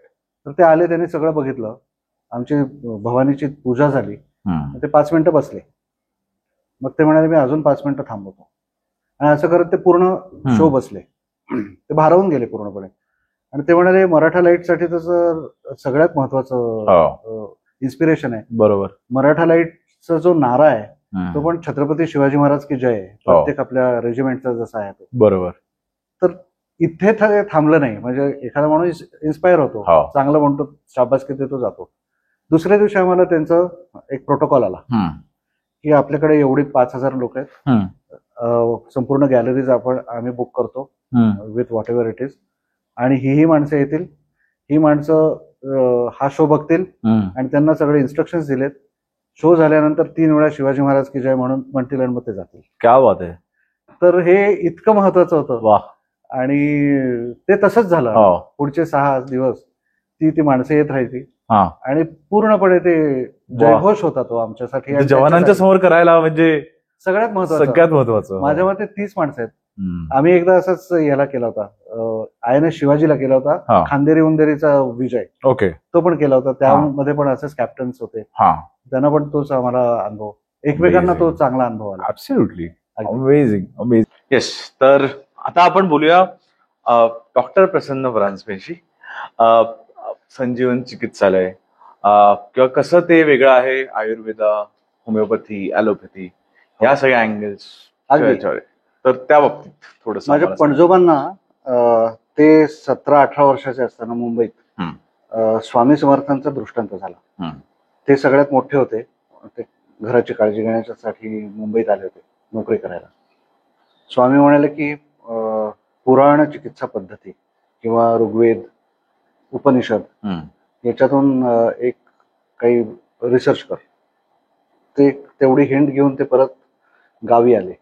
रत्नागिरीपासून साधारण पावसपासून 3 किलोमीटर तिथे मावळंग नावाचं आपलं गाव आहे. बरोबर. तिथे आले आणि त्यांनी रिसर्च सुरू केला या सगळ्या गोष्टींवर. जे उपनिषद आहे, पतंजली योगशास्त्र आहे आणि ऋग्वेद आहे. तर याच्यातून त्यांना असं लक्षात आलं, म्हणजे कुठलाही आपण शोध म्हटलं तर आत्ताच्या सद्यस्थितीत काहीतरी प्रॉब्लेम असल्याशिवाय शोध लागत नाही. बरोबर. किंवा काहीतरी त्या द्रष्टा माणसाला काहीतरी दिसतं की हे बरोबर नाहीये, किंवा याच्यावर अजून आपण ऍडव्हान्समेंट करू शकतो. तर तसं त्यांना काय वाटत होतं, जे आयुर्वेदाच्या बाबतीत आता तर खूप जास्ती, पण त्यावेळेला पण सत्य आहे की सस्टेनेबिलिटी नाहीये. ती बऱ्याच बाबतीत नाही. हो. म्हणजे आपण आता मी एखादा ग्रंथ दाखवला, त्याच्यात एखादं औषधाचं नाव आहे किंवा वनस्पतीचं नाव आहे, तर त्या वनस्पतीला आत्ता आपण ओळखू शकतो का? पहिली गोष्ट, ती अस्तित्वात आहे का? बरोबर. आणि ती असलेली वनस्पती आता तसाच गुणधर्म आहे का त्याचा? तर ते म्हणाले की आपल्याला आपल्यापासून 200 किलोमीटर अंतरावर वनस्पती पाहिजे. आपण एक हिमालयातून आणतोय, मग एक कुठेतरी खालतून आणतोय, मग बरोबर. एक अफगाणिस्तानातून आणतोय. मंजिष्ठासारखी बरोबर, हो. पार्टिफोलिया ती ऍक्च्युअल आयुर्वेदाच्या टेक्स्ट प्रमाणे गेलं तर ती अफगाणिस्तानात मिळायला पाहिजे, परंतु त्यावेळेस ओके. भारतच आहे किंवा बरोबर, हो. एक अखंड खंड आहे. तर तिथली आता घेतली तर ती कार्सिनोजेनिक आहे, okay. Because of the other environmental factors आणि तिथे ते बॉम्ब्स आणि ते करेक्ट, बाकीचं करेक्ट, सगळं आहे. करेक्ट. हा. तर आता ते तसंच्या तसं आपण घेऊ पण शकत नाही. तर अशा बरेच फॅक्टर्समुळे ते शोधायला लागले आणि त्यांनी एक गोष्ट प्रस्थापित केली की आपल्या कुठल्याही लिव्हिंग ऑर्गॅनिझम किंवा जिवंत शरीर जिवंत ठेवण्यासाठी 10 क्रिया लागतात. 5 असतात त्या मेकॅनिकल आहेत, आम्ही आपल्या भाषेत सांगतोय हो. कारण आपल्याला ते त्याच्या डिटेलमध्ये जाण्यापेक्षा, बरोबर. आणि 5 आहेत ते इलेक्ट्रॉनिक आहेत. आणि ह्या 5 क्रिया आहेत, ह्या 5 एलिमेंट्सवर अवलंबून आहेत: पृथ्वी, आप, तेज, वायू आणि आकाश. बरोबर.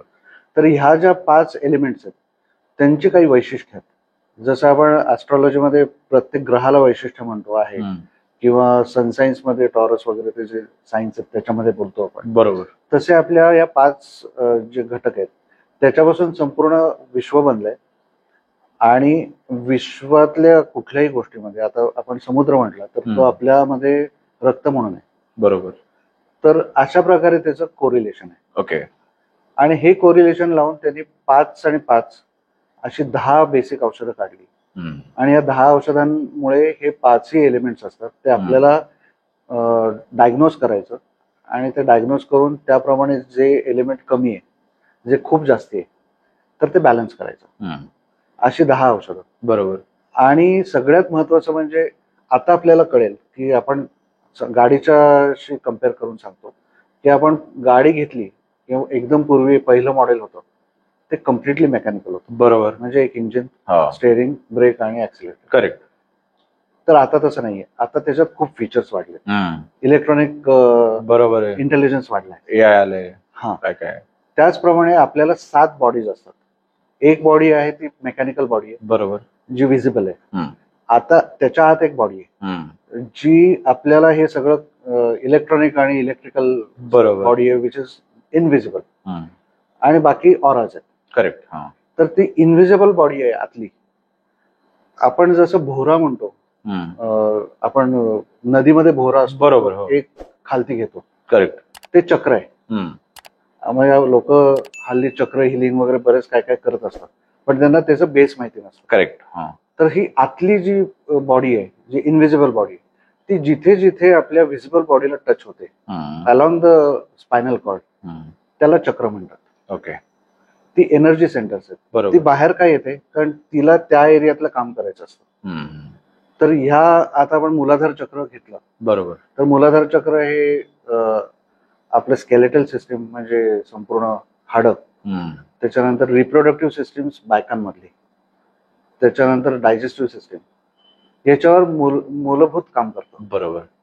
आणि ऑन अ मेंटल प्लेन ते अहंकारावर काम करतं. जे खालती टेलबोनच्या तिथे असलेलं मूलाधार चक्र आहे ते अहंकारावर काम करतं. म्हणजे याच्यात प्रकृती असेल तर तो नॉर्मल असतो अहंकार, आणि तीच विकृती झाली तर लूज मोशन्स होतात, ऑस्टिओपोरोसिस होतं, बरोबर, मुलं होत नाहीत बायकांना, किंवा सेक्शुअल प्रॉब्लेम्स येतात. बरोबर. आणि मेंटल लेवलला तो माणूस इगोइस्टिक होतो, त्याच्यानंतर तो पॉझिटिव्ह होतो, कारण पृथ्वी तत्व हा गणपतीचा तत्व आहे. आणि प्रकृतीप्रमाणे आपण जर बघायला गेलं तर असं ते इंटरेस्टिंग आहे सगळं. तर ह्या प्रकारे त्यांनी अभ्यास करून 50 वर्ष त्यांनी त्याच्यावर रिसर्च केला, कुठली औषधं कशावर चालतात. आणि मग ती प्रस्थापित करायला त्यांना जवळजवळ म्हणजे 20-30 वर्षात करून मग 30 वर्ष परत 50 वर्ष असं एकूण या कालखंडात त्यांनी ते सगळं प्रस्थापित करून एक संपूर्ण शास्त्र निर्माण केलं. आणि बेसिक सायन्स आहे. करेक्ट. म्हणजे हे कुठलं तरी कॅन्सरवर हे औषध घेतलं की कॅन्सर हे it's not a right. Insta remedy नाहीये ती. बरोबर आहे. इन्स्टंट असं. हा आणि इन्स्टा हम्म. दोन्ही नाही. दोन्ही नाही. हा. तर ती बेसिक सायन्स आहे की कुठल्याही मूलभूत गोष्टींसाठी चालतं. हम्म. म्हणजे आमचं औषध आहे ते म्हणजे नांगरणीनंतर जर मारलं, पृथ्वीतत्वाचं औषध जर नांगरणीनंतर सॉइलवर मारलं तर विजेतून निर्माण होणारं नायट्रोजनचं प्रमाण वाढतं. हे आम्ही रिसर्चने क्या बात सिद्ध आहे. केलंय. हम्म. त्याच्यानंतर गांडुळांचं प्रोडक्टिव्हिटी वाढते. हम्म. त्यामुळे गांडूळ खत जे नॅचरल आहे ते बरोबर. हा. सो नॅचरल एलिमेंट्स आहेत. संपूर्ण बरोबर. नेचर हा. एकत्र जे काम करतं सिनर्जीमध्ये, बरोबर. तर ते एनर्जेटिक्सवर काम करतं. Okay. So this is a very micro bio energetic system of medicine okay. आणि ही फार ऍडव्हान्स्ड आहे. बरोबर. हा. आणि ह्याच्यात एक चांगली गोष्ट आहे जी होमिओपॅथीमध्ये किंवा आयुर्वेदामध्ये किंवा ॲलोपॅथीमध्ये नाहीये. हम्म. या तिन्ही गोष्टींमध्ये भयंकर साईड इफेक्ट होऊ शकतात. जे आपले एक आपल्याला असं वाटतं ॲलोपॅथीमध्ये साईड इफेक्ट आहेत. हम्म. हा, म्हणजे जनरली म्हणतात की आयुर्वेद आणि होमिओपॅथीचे side हा, effects. ते चुकीचं आहे. ओके. कारण ह्युमन एरर असतो. बरोबर. आता मेटल्स दिले, हेवी मेटल्स हम्म. आयुर्वेदात खूप प्रमाणात देऊ शकतो हो आपण. हो हो. त्याचा साईड इफेक्ट होतो. बरोबर. एखादी गोष्ट खूप वर्ष घेतल्यानं साईड इफेक्ट होतो. हम्म. होमिओपॅथीचे साईड इफेक्ट एकदम जास्ती पण असू शकतात. बरोबर. कारण डिसीज पेक्षा बेसिक अॅग्रेवेशन ऑफ द ड्रग खरंय. हा. ते खूप मोठं असतं. ह्याच्यातलं अॅग्रेवेशन झालं म्हणजे मी जर चुकलो किंवा एखादा डॉक्टर चुकला तर ते त्या उत्सर्जन क्रियेला जास्ती भार देऊन ते फ्लश आउट होतं. ओके. म्हणजे बरोबर, हा. जर मी पृथ्वी तत्वाचं दिलं तर ही विल पास टूल्स, हम्म. तेवढंच होईल. म्हणजे बरोबर. 2 दिवसाचं साईड इफेक्ट होईल, त्याच्याहून जास्ती नाही होणार. हम्म. तर ते एवढं safe, it's a physiological medicine. हम्म. तर हे सगळं त्यांनी शोधून काढलं आणि शोधून काढल्यानंतर त्यांना 72व्या वर्षी दत्त महाराजांनी दृष्टांत देऊन संन्यास दीक्षा दिली आणि म्हणाले आता काम संपलेलं आहे. तर मग ते त्यांना कळलं आणि त्यांनी 28 मे 1954 साली जिवंत समाधी घेतली. ओके. मावळंग्यामध्येच आपल्या घरातच आहे ती बर. समाधी. हो. आणि ते त्यांचं ब्लेसिंग आहेच हम्म. सगळं याला. आणि ह्याला एक दुसरी जी सायन्सची बाजू आहे की गोरक्षनाथांनी हे जे वनस्पती शास्त्र निर्माण केले, बरोबर.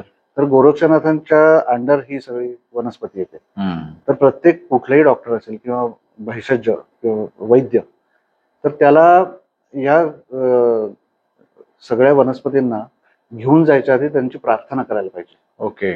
आणि ती त्या मुहूर्तावर करायला पाहिजे. हम्म. ती लागवड केलेली वनस्पती नाही चालत.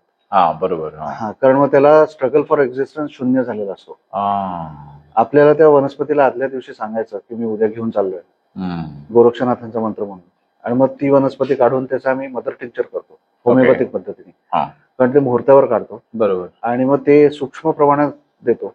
हम्म. त्यामुळे ड्रग डिलिव्हरी सिस्टीम बदलते. हम्म. ड्रग डोस खूप कमी होतो, मायक्रो ह्याच्यात होतो. बरोबर. आणि इफेक्ट लगेच येतो कारण विद्युत आहे. म्हणजे जे मी मगाशी चक्र सांगितली, चक्रांना औषध लावलं की ते त्या इफेक्ट पटकन करतं. बरोबर.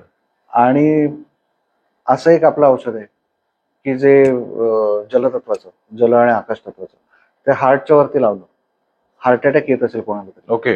अँब्युलन्स यायला वेळ लागतो. बरोबर. आपण काय काय वाटेल ते हो. देतो, कांदा वाटेल ते देतो. हो. हे दिल्यावर माणूस येईपर्यंत स्टेबल होतो. असे कित्येक केसेस आहेत. पण काय काय म्हणजे what is the range of medicines का, आणि Range काय of- इफेक्ट्स, हो. कुठले कुठले इफेक्ट आणि कॉज, हो. काय काय कॉज साठी कुठला इफेक्ट काय असू शकतो, कसं काय? हे सगळ्या गोष्टींवर चालतं. बरोबर.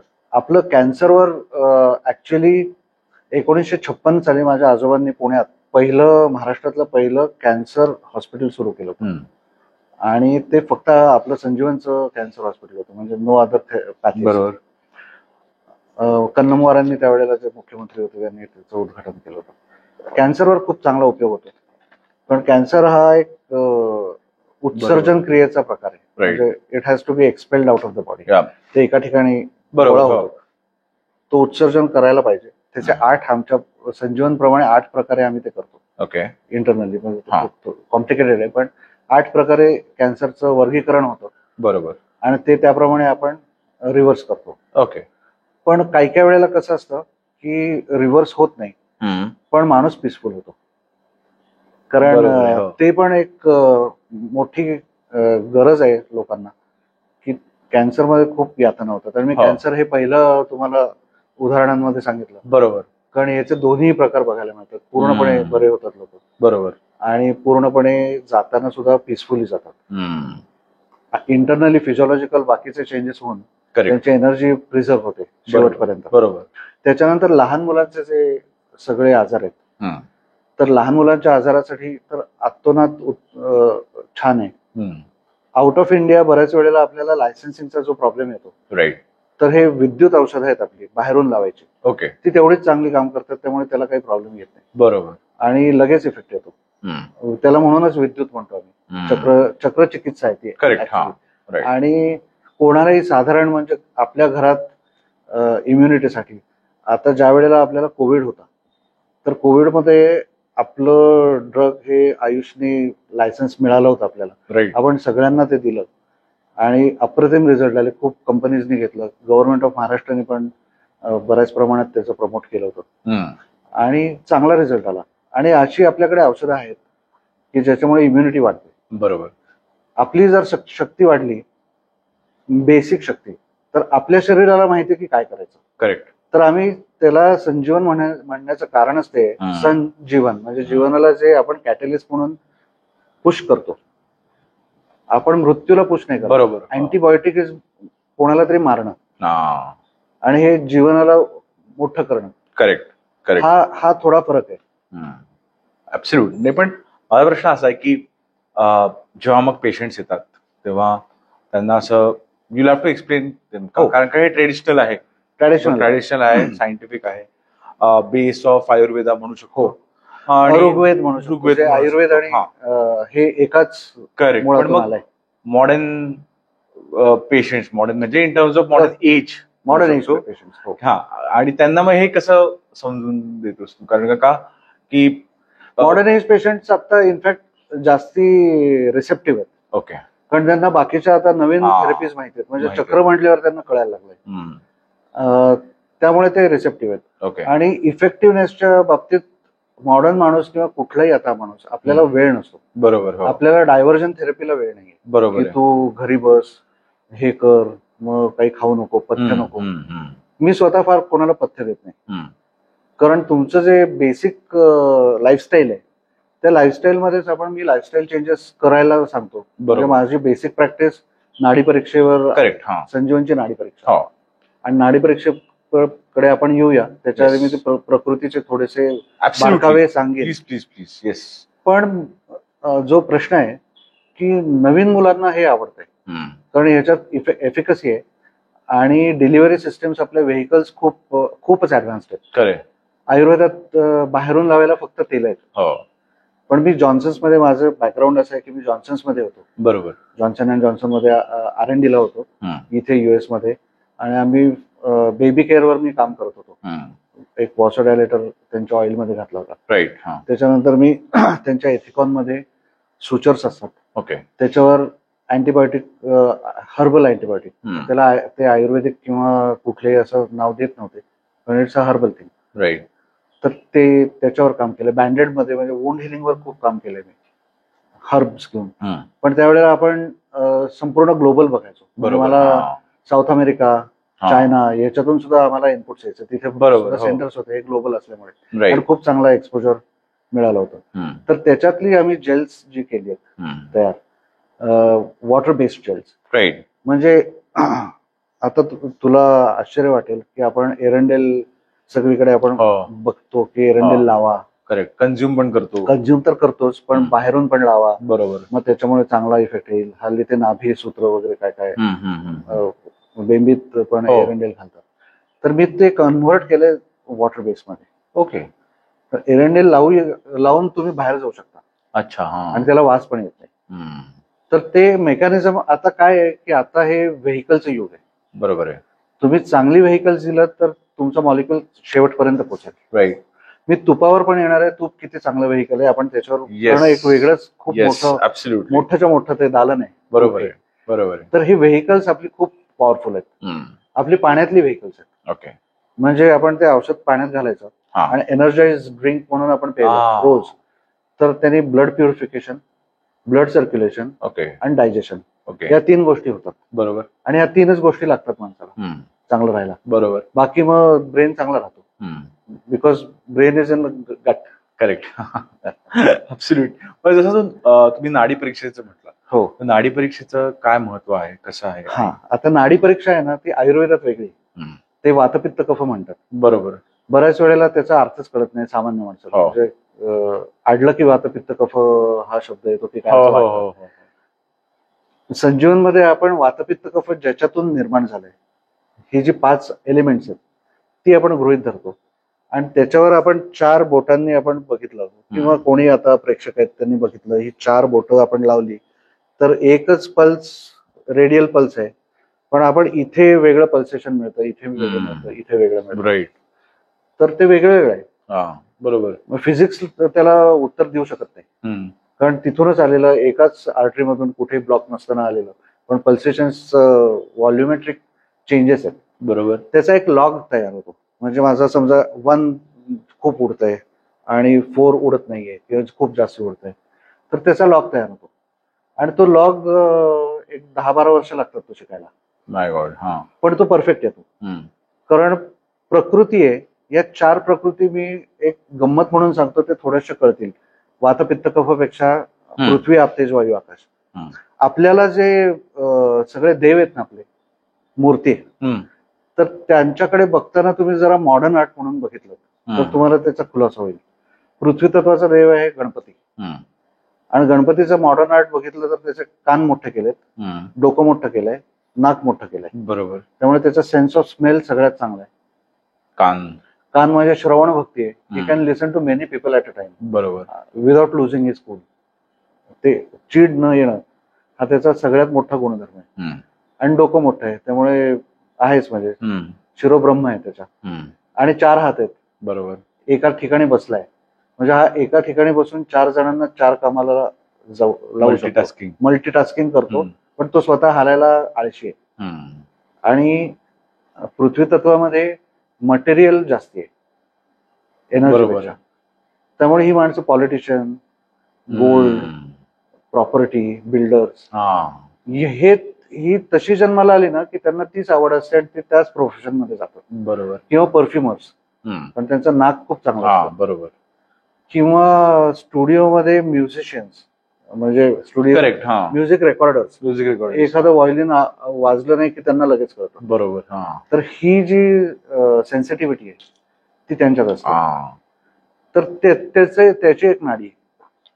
दुसरी आहे जलतत्वाची. जो जलतत्वाचा आपला देव आहे तो सागरात बसलाय एका नागावर. त्याचे विष्णू झोपलेत, म्हणजे हे शेषशाही विष्णूवर आराम करतायत आणि लक्ष्मी पाय चेपते. तर ही माणसं लक्झरियस असतात. They are born that way. They are king. त्यांची स्किन एकदम ट्रान्सल्युसंट असते किंवा छान असते एकदम, आणि पाण्यात असल्यामुळे स्थिर नसतात. त्यांच्या डिसिजन मेकिंग पॉवरला ते नेहमी कन्फ्युज असतात. ओके. आणि त्यांचं मेन ऑर्गन आहे हार्ट. आणि मेन टेस्ट 5 आपले जे सेन्सेस आहेत त्यापैकी टेस्ट आहे. तर तुम्ही आत्ताच्या जीवनात जर बघायला गेलात अशी माणसं, तर ह्यांना सगळं खायला लागतं. थोडं थोडं खातात. बरोबर. पण म्हणजे असं फक्त भाजी आणि पोळी खायला गेलं तर ते सगळं व्हेरीड हवंय, सगळं जे आहे पूर्णपणे. And they eat after some time, थोडं थोडं. Okay. They have liquid diet more. म्हणजे त्यांच्या हातात एक कुठल्या तरी सॉफ्ट ड्रिंकची बाटली नेहमीच दिसेल.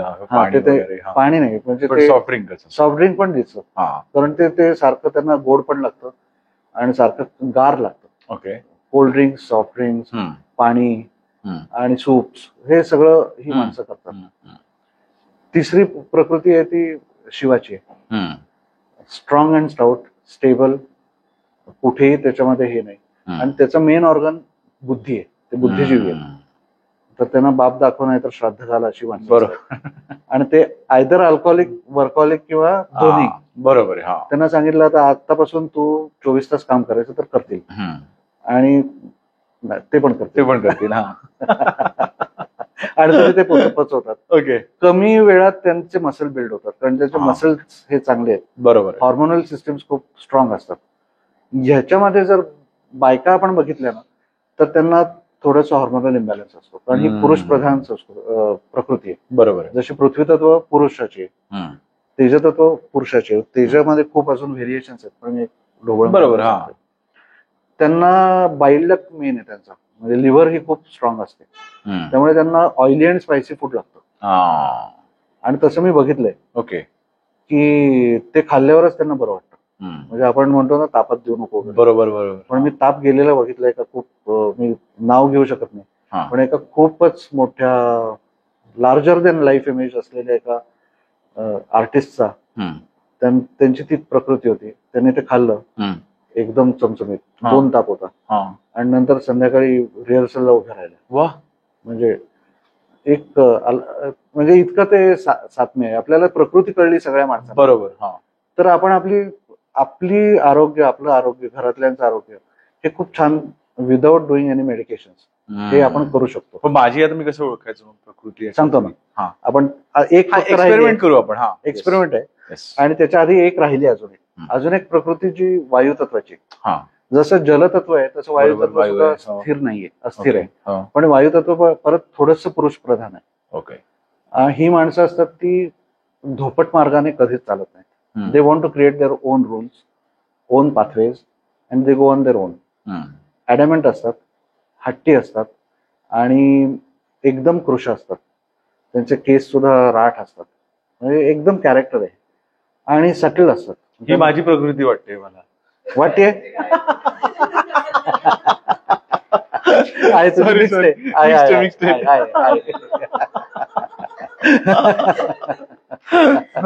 बरोबर आहे. पण त्याप्रमाणे मग ती माणसं असतात ना, त्यांचं लंग्स आणि त्वचा हे मेन ऑर्गन्स आहेत. ओके. तर त्यांना एकतर आपल्याला त्यांनी हातात घेतला शेक हँड करायला तर ते सोडत नाहीत, पण त्यांचं कम्फर्ट झोन येतो. बरोबर.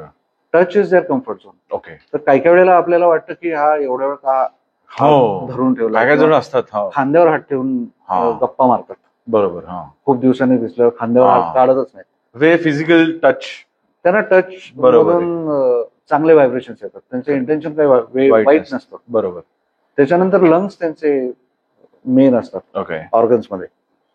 तर त्यांना आता आपण त्याच्या विकृतीकडे येऊ, म्हणजे आता ऍज अ गेम की आपण ओळखायची प्रत्येक व्ह्युअर्स पण स्वतःला हे करत असतात. एक्झॅक्टली. आपण काय करूया, एक 10वीतला मुलगा घेऊया, या 4 प्रकृतींची 4 मुलं घेऊया. चालेल.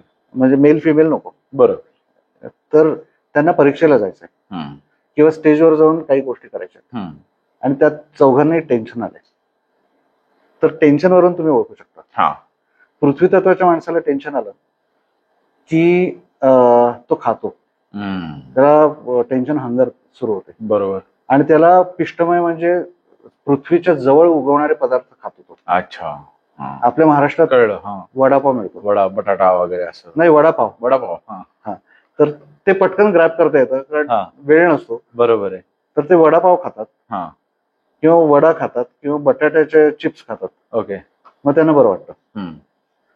हा पृथ्वी तत्वाचा विकृतीमुळे झालेला टेन्शन. विकृती म्हणजे खूप पॅथॉलॉजी नाहीये. बरोबर. क्षणिक tension. First go to response. First go to response. Second आहे आपलं जलतत्व. जलतत्वाचा बीपी डाऊन होतो. मग त्याला काहीतरी प्यायला द्यावं लागतं. तिथे चहा असेल तर चहा. बरोबर. शक्यतो कोल्ड्रिंक किंवा ओआरएस. ओआरएस वर ते नाही, त्यांना किक लागते. त्यांना काहीतरी बरोबर आहे सोडायुक्त किंवा पाहिजे असं, किंवा मग ब्लॅक कॉफी शॉर्ट काहीतरी पाहिजे तसं, पण लिक्विड पाहिजे. बरोबर. मग ते ओके होतात. पण नाहीतर ते असे गळपटून पडतात. मी बघितलंय की ते स्टेजवर जाऊच शकत नाही. ते start trembling and their BP drop. तिसरं आहे तेजतत्व, शंकर. त्यांना टेन्शन आलं की त्यांना व्हॉमिटिंग सुरू होतं, कारण लिव्हर स्टार्ट प्रोड्युसिंग. बरोबर. ते व्हॉमिटिंग होतं. आपण खूप जण बघतो परीक्षेच्या आधी काय व्हॉमिटिंग सुरू झालं. आणि चौथं आहे आकाश तत्व. त्यांना अस्थमॅटिक अटॅक येतो, ब्रेथलेसनेस होतो. ते स्टार्ट गास्पिंग, आणि मग समोरची माणसं घाबरतात की याला नक्की काय झालं. बरोबर. तर ह्याच्यातून आपण आपली शोधू शकतो. मला आता याच्यात असं वाटतं माझं फर्स्ट आणि सेकंड थोडस सेकंड जास्त आहे. सेकंड असते सेकंड आहे. सेकंड असते. तेजतत्व आणि जलतत्वाचं मिक्सचर आहे. आपण त्याला जड तेज म्हणतो. अच्छा, ओके. आणि वायू आणि तेज असेल तर सूक्ष्म तेज म्हणतो. बरोबर बरोबर, ते आहे. ओके. मग आता या अनॉलॉजीवरनं for example if I am a patient, if I am coming to you, मग हे आधी डिफाईन करणं आणि मग त्याला मेडिसिन देणं असं प्रोसेस असतं. हो, ते माझ्यासाठी खूप चांगलं आहे. सगळे पेशंट तेवढे रिसेप्टिव्ह नाही आहेत. म्हणजे त्यांना ऑब्व्हियसली मी कोणाकडे तरी काहीतरी घ्यायला गेलो बरोबर तर ते कसं बनवलंय मला काही गरज नाही. करेक्ट. मला रिझल्ट आला तर मी घेणार नाही तर नाही. बरोबर बरोबर. असे पेशंट आहेत काही. आणि काही जणांना आता जाणून घ्यायचं त्यांच्यासाठी मी बोलतो. पण अदरवाईज मी लाईफस्टाईल चेंजेस सांगतो.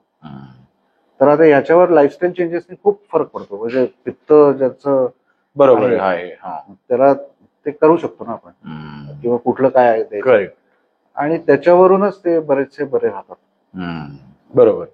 पण आता तुम्ही जसं तुपाचं म्हटलात, तर तुपाचं काय महत्व आहे? आणि मी ऐकलं की आपण एक स्पेशल प्रकारचं पण एक तूप डेव्हलप केलेलं आहे. तर त्याचं जर तुम्ही सांगू शकत आमच्या ऑडियन्ससाठी तर I think it would be very useful for them. तूप आहे ना, तूप हे किस्सा असा झाला की मी मुंबईच्या प्रॅक्टिसमध्ये माझ्याकडे एक माणूस यायचा, भैया होता. आणि 2-3 वेळा आल्यानंतर मी विचारलं काय करतोस तू, म्हणजे नक्की काय व्यवसाय. तर तो म्हणाला की मी तूप विकतो. म्हटलं कसं करतोस. तर तो म्हणाला मी करतो बरोबर. मला वाटलं की काहीतरी घोळ करतोय हा.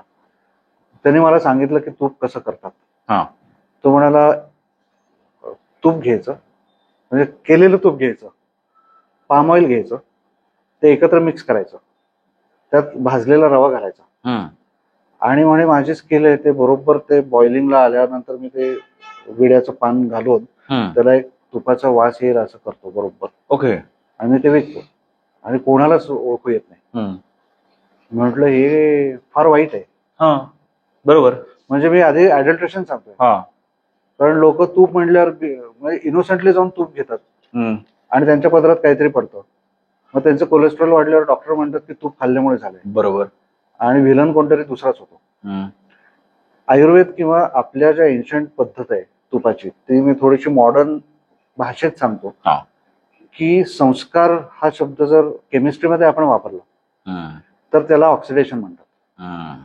ज्या वेळेला दुधाचं 4 वेळा ऑक्सिडेशन होईल त्याच वेळेला खरं तूप तयार होतं. बरोबर. 2 प्रकारे आता कमर्शियली ते करतात. दुधाचं पहिलं ऑक्सिडेशन हीट आहे आणि आपल्याला दूध तापवावं लागतं. तो पहिला संस्कार आहे, अग्निसंस्कार. दुसरं ऑक्सिडेशन आहे ते बॅक्टेरियल आहे. तिसरं ऑक्सिडेशन चर्निंग म्हणजे सेंट्रिफ्यूग ऑक्सिडेशन आहे. त्याच्यात ते बायफर्केट होतं फॅट आणि प्रोटीन्स. तर फॅट्स ना परत अजून एकदा ऑक्सिडाइज करावं लागतं हीट. बरोबर. तर तो मॉलिक्युलर वेट एकदम कमी होतं आणि ते खरं तूप आहे.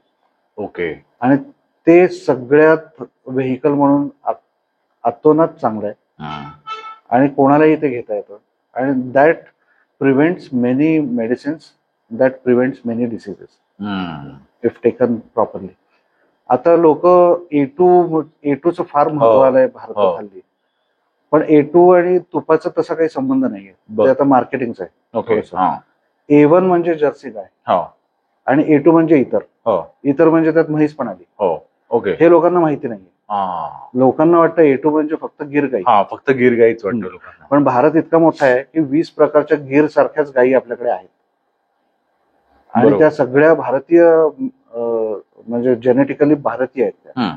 आणि त्या त्याच प्रकारचं दूध देतात. बरोबर. तर ह्या सगळ्या A2 आहेत. म्हणजे मी FDA कडे एकदा गेलो होतो मुद्दा म्हणून. म्हटलं मला A1 आहे का A2 आहे कळायचं. ते म्हणाले आमच्याकडे तशी काही प्रोसेस नाहीये असं कळायला. कारण तूप हे फॅट आहे. A1 A2 हे प्रोटीन आहे. ते दुधात असतं. तुपात कळत नाही. त्यामुळे हे सगळ्यांना माहिती पाहिजे की तुम्ही A2च्या तुपासाठी प्रचंड जास्त पैसे देत असाल तर ते बघून घ्या. बरोबर. फक्त गिरचं तूप कारण 30 ते 32 लिटर दुधात 1 किलो तूप होतं. ओके. तर ज्या मोठ्या मोठ्या कंपनीज आहेत तेवढ्या गायी आहेत का किंवा तेवढं त्यांचं प्रोड्यूस आहे का हे सुद्धा माणसांनी बघितलं पाहिजे. बरोबर. मला तर तुमच्या ऍब्सोल्युटली तुमच्या माध्यमातून मला हे सांगता हा आय ओपनर आहे का, हा. कारण का आपण जेव्हा हे तूप हो. घेतो तेव्हा आपल्याला असंच वाटतं सर हे एवढ्या क्वांटिटीवर करतायत हो तर काहीतरी तर मिक्स असणारच Exactly. आहे. आणि बऱ्याच मोठ्या कंपनीज आहेत त्या दुधाचं साय काढतात आणि साईला डायरेक्टली तुपात रूपांतर करतात. ओके. त्यामुळे 2 प्रोसेस झाली तर तुमचं ट्रायग्लिसराइड्स वाढतात. डॉक्टर बापट आणि डॉक्टर सरोजिनी ढाणूकर या ज्या केएम हॉस्पिटलच्या फार्मॅकच्या चीफ होत्या आणि डॉक्टर रवी बापट हे त्याचे डीन पण आपल्या मेडिकल फॅटर्निटीचे डीन होते. यांनी काही वर्षांपूर्वी म्हणजे 30 वर्षापूर्वी केएम हॉस्पिटलमध्ये 3 डॉग्सवर म्हणजे एक्सपेरिमेंटल ॲनिमलवर त्यांनी एक एक्सपेरिमेंट केला. आणि ते एक्सपेरिमेंट ज्या वेळेला आपण करतो त्यावेळेला ते अशा प्रकारे करायचे असतात की टॉक्सिक डोस द्यावे लागतात. आणि बरोबर. हा. तर एकाला साजूक तूप दिलं, गाईचं साजूक तूप जे या 4 यांनी ऑक्सिडाइज केलेलं, दुसऱ्याला डालडा दिला आणि तिसऱ्याला अमूल बटर दिलं. तर बटर आपण म्हणूया, मी ब्रँड नाही बोलत आहे, ज्याला बटर दिलं त्याचं सगळं आर्टेरियल क्लॉगिंग हे एक्सपेरिमेंट संपायच्या आधीच कम्प्लीट सुरू झालं होतं आणि he was having a heart attack. बापरे. Because of the clogging. दुसऱ्याच्या एलडीएल एचडीएलचं सगळं उलट सुलट झालं होतं आणि तुपाच्या एक्स्ट्रा डोसमुळे ते तूप स्किन मधून आणि एक्सपिरेशन म्हणजे आपण उश्वास जो सोडतो त्याच्यातून त्याचे मॉलिक्युलर हे बाहेर येत होते. बापरे. आणि हा संपूर्ण रिसर्च त्यांनी ब्रिटिश मेडिकल जर्नलमध्ये छापला आणि ते मान्य करावं लागलं सगळ्यांना की तूप हे सगळ्यात चांगलं व्हेइकल आहे. आता आपण बघतो की खूप महागडी औषधं असतात कॅन्सरची वगैरे, पण त्याचं जे व्हेइकल आहे ते महाग असतं. ते कॅन्सरचं मॉलिक्युल बाइंड बरोबर ते एकदा छोट्यातल्या छोट्या सेल पर्यंत नेण्याची कॅपॅसिटी त्या व्हेइकलची असते, ते आपल्या तुपात आहे. बरोबर. ओके. आणि ते तेवढं महाग नाही. तर तुपामुळे आपण नाकात घातलं किंवा लहान मुलांना दिलं तर आता आपलं जे तूप आहे आपण त्याच्यात ए आणि डी व्हिटॅमिन खूप जास्त आहे असं अशा प्रकारे करतो. बरोबर. त्याच्या विरजणात आपण औषधं घालतो ज्याच्यामुळे ते सिद्ध होतं. ओके. पण त्याचा वास राहत नाही आपल्या टेक्नॉलॉजीमुळे. त्यामुळे लहान मुलांपासून ते आवडीने खातात आणि त्यांनी कॅल्शियम चांगलं राहतं. सकाळी उठून घ्यायचंय. आपल्याला माहिती नाही आपण काय आपल्यावर युपीचे संस्कार आहेत, सगळ्या वेगवेगळ्या फूडीज लोकांचे खूप संस्कार आहेत, ते सकाळपासून खात असतात. हो. 5 ते 15 ml खायला हरकत नाही. बरोबर. फॅट्स संपूर्ण दिवसात.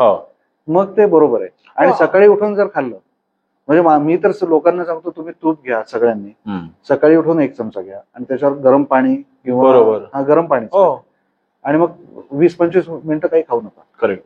गॅस्ट्रायटिस जर बरा झाला तर माणसाला फार काही होत नाही. बरोबर. कारण तुपाचं तेच आहे की जर जोपर्यंत त्याला तुम्ही काही सॅच्युरेट करून किंवा प्रोसेस करून खात नाही तोपर्यंत तुमच्या बॉडीसाठी वाईट नाही. फॉर एक्झाम्पल म्हणजे काय तर भजी बिजी तळली तर देन इट बिकम्स म्हणजे ती भजी कोलेस्ट्रॉल भजी बिकम्स. असंच तुम्ही नुसतंच खाल्लं त्याला काहीच नाही प्रॉब्लेम. काहीच प्रॉब्लेम. हे खूप कमी लोकांना माहिती आहे. म्हणजे कमी लोकांना माहिती आहे. Unfortunately main system of medicine जी मॉडर्न मेडिसिन आहे त्याच्यात डाएटचा जो भाग आहे तो खूप कमी आहे. बरोबर. म्हणजे प्रॉपर डाएट काय घ्यायला पाहिजे प्रकृतीनुसार करेक्ट ते माहिती नाहीये. हे सगळं एकत्र यायला पाहिजे. मला हे कास्टिझम फार मी करत नाही. मी सगळ्याच फील्डमध्ये असल्यामुळे मी सगळं एकत्र करून देतो लोकांना. कारण शेवटी आता आपण तसंच वागतो. म्हणजे आपल्याला फूड सुद्धा एवढ्या विविध प्रकारचे फूड्स अवेलेबल आहेत, त्याच्यातून ऍसिड निर्मिती पण वेगवेगळ्या प्रकारची होते. करेक्ट. विचार बदलतात. बरोबर. लहान मुलांचे विचार बदलतात आपल्या इकडे, पण तेव्हा पण आपल्याला we have to take care की आपण काय खातो तेव्हा. एक्झॅक्टली. आणि त्याच्याप्रमाणे आपल्याकडे आहेत बरेच रिच्युअल्स आहेत, पण नॉर्मल सुद्धा आहे. म्हणजे प्रोटीन्स आपण आता बघतो. बरोबर. तर व्हेजिटेरियन्स मध्ये इतकं चांगलं प्रोटीन आहे. फक्त नॉनव्हेजच खायला पाहिजे असा एक गिल्ट आता मी माझ्या पेशंट्स मध्ये बघतो. तो निर्माण केला जातोय. आणि मग नाहीतर म्हणतात मग आमचं प्रोटीन पावडर घ्या. मग ते व्हेई वगैरे पण बनवतात. काय मग what is your take on that? What do you think? आपल्या दह्याचं आणि पनीरचं जे पाणी उरतं ते डिहायड्रेट केल्यानंतर त्याची पावडर होते. ते 5,000 रुपयाला विकल्यावर ते वे होतं. बरोबर. हो. मोठा डबा. तर मग ते पाणी पिऊ शकतो आपण. हा, पहिली गोष्ट. आपल्याला गेले 4-5 वर्षात आपण जी मेडल्स मिळवले त्यातले निम्मे हरियाणाची माणसं सगळी व्हेजिटेरियन आहेत. हो. त्यामुळे आपल्याला जर जिम मध्ये सारखं सांगण्यात येत असेल की नॉनव्हेज नाही म्हणजे काही संपलंय सगळं आयुष्य, बरोबर. तर ते तसं नाहीये. पण नाही. आपण अनफॉर्च्युनेटली आपण कार्ब्स खूप खातो, म्हणजे भात पोळी, आणि त्याच्याबरोबर असलेलं प्रोटीन एकदम लोणच्यासारखं थोडंसं खातो. करेक्ट. तेवढं बदललं पाहिजे. आणि आपल्यात खूप अप्रतिम प्रोटीन्स आहेत. मी लहान मुलांना चांगलं हे करण्यासाठी, बोन्स मसल्स चांगले करण्यासाठी मेदूवडा आणि लोणी खायला सांगतो. ओके. मग त्यांना पावडरची गरज नाही पडत. ओके. कारण उडीद वड्यामध्ये जे माश, त्याला माशच म्हणतात संस्कृतमध्ये, तर उडीद वडा आणि फॅट्स हे एकत्र खाल्ले की परफेक्ट कॉम्बिनेशन आहे प्रोटीन आणि फॅटचं. It's symbolic. आपण जे कृष्णाचं चित्र आहे ना, एक हंडा आहे, तो बालकृष्ण आहे, बरोबर, आणि एका हातात लोणी आहे. ते लोण्याची क्वांटिटी सांगतं तेवढी पाहिजे आणि एवढं प्रोटीन आहे. ओके. ताकासारखं प्रोटीन नाही. अमेझिंग. आम्ही एक एक्सपेरिमेंट केला होता एका बॉडी बिल्डरवर, ज्याचं बायसेप 23 होता. त्यांना 4 ते 5 महिने आम्ही मेन प्रोटीन ताक दिलं 7 लिटर रोज, आणि तो कमी होतोय का बघितलं? काही कमी झाला नाही. पुण्यातले ते. अरे वा. हो. आम्ही 7 लिटर एकदम पातळ ताक द्यायचो त्यांना. बरोबर. तयार करायचं आणि लगेच ते प्यायचं. That was the only protein source. बाकी ते फॅट्स आणि प्रोटीनचं कॉम्बिनेशन मध्ये केलं. तर ज्यांना किडनीचे प्रॉब्लेम आहेत, खूप जिमिंग करतायत आणि हळूहळू ते काळे पडत चाललेत, म्हणजे मुद्दामून सिम्पटम्स सांगतात. बरोबर. हो. तर हे चुकीचं प्रोटीन खाल्ल्यामुळे झालेलं आहे. आणि मग ते खूप खायला लागतात आणि त्याचं त्यांना काही लागत नाही आणि मग ते किडनी स्टोन्स होतात. माय गॉड. त्यांच्यासाठी ताक हे सगळ्यात अप्रतिम प्रोटीन. बरोबर. म्हणजे एकतर फुकट आहे तसं त्या हिशोबाने. राईट. आणि यू गेट इट एनिवेअर. आणि ते करू पण शकतो आपण दही घेऊन. बरोबर. तो एक आपण मागे जेव्हा भेटलो तेव्हा आपण एक ते लाल तिखटाचं ते सांग, एकदा ते सांग ना. हो. मी सातारा सिव्हिल हॉस्पिटलमध्ये काम करायचो आणि एक ते कुठे ज्युनियर डॉक्टरना कुठे पाठवायचं, तर एकदा मला असंच पाठवलं होतं आउटस्कर्ट्सला एका आजी आजारी आहे म्हणून बघायला. त्याला भाजलं होतं. तर मी जाईपर्यंत तिथे पोचलो, म्हणजे 1 दिवसाने, तर ते भाजलेलं तसं बरं होतं. म्हटलं एवढं काही भाजलं नाही मला. तर ते म्हणाले लई भाजलं होतं, पण घरगुती उपाय केला आणि आता बरं वाटतंय. म्हटलं काय केलं तुम्ही? तर तिने तिच्या भाषेत सांगितलं की ते शेणाची फरशी होती त्याची थोडीशी झटकून घेतली, म्हणजे स्वच्छ करायला. त्याच्यात गोड तेल घातलं म्हणाले, लाल तिखट आणि गोड तेल घातलं. म्हटलं लाल तिखट? तर मी शॉक्ड होतो. त्याने लाल तिखट घातलं आणि ते कालवण केलं त्याचं शेणावर आणि पटकन लावून टाकलं म्हणाले. एकदम गार वाटलं. तर मी म्हटलं काय काय बोलताय त्या, पण रिझल्ट तर दिसत होता. No blisters. ते माझ्या डोक्यात होतं. म्हटलं ठीक आहे. आम्ही आमचं त्यावेळेला ऍलोपॅथीचं जे औषध आहे त्याला ते मलमपट्टी वगैरे बरोबर केलं आणि गेलो आणि विसरलो.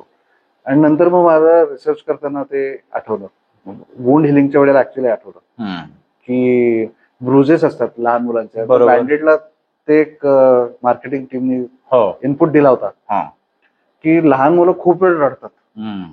ते लावलं तरी रडतात कारण ते घासलं गेलं ना ते झोंबत असतं. तर त्याच्यावर काहीतरी आपल्याला हर्बल इंटरनल काहीतरी त्याला पाहिजे. तर मला ते त्यावेळेला आठवलं एकदम की त्या बाईने सांगितलं होतं गार वाटतं. तर मग वी स्टार्टेड रिसर्चिंग दॅट आणि त्याच्यातलं कॅप्सिसिन आम्ही बाहेर काढलं, जे ऍक्टिव्ह प्रिन्सिपल आहे. बरोबर. आपल्या बेळगावी बेडगी मिरची किंवा कायन पेपर जे इटालियन फूड्स मध्ये वापरतात ते, त्याच्यामध्ये सगळ्यात जास्त प्रमाणात मिळतं. तर ते कायन पेपरचं बघता बघता लक्षात आलं की ते नर्व्सना अत्यंत उपयोगी आहे आणि लगेच खरंच बरं वाटतं.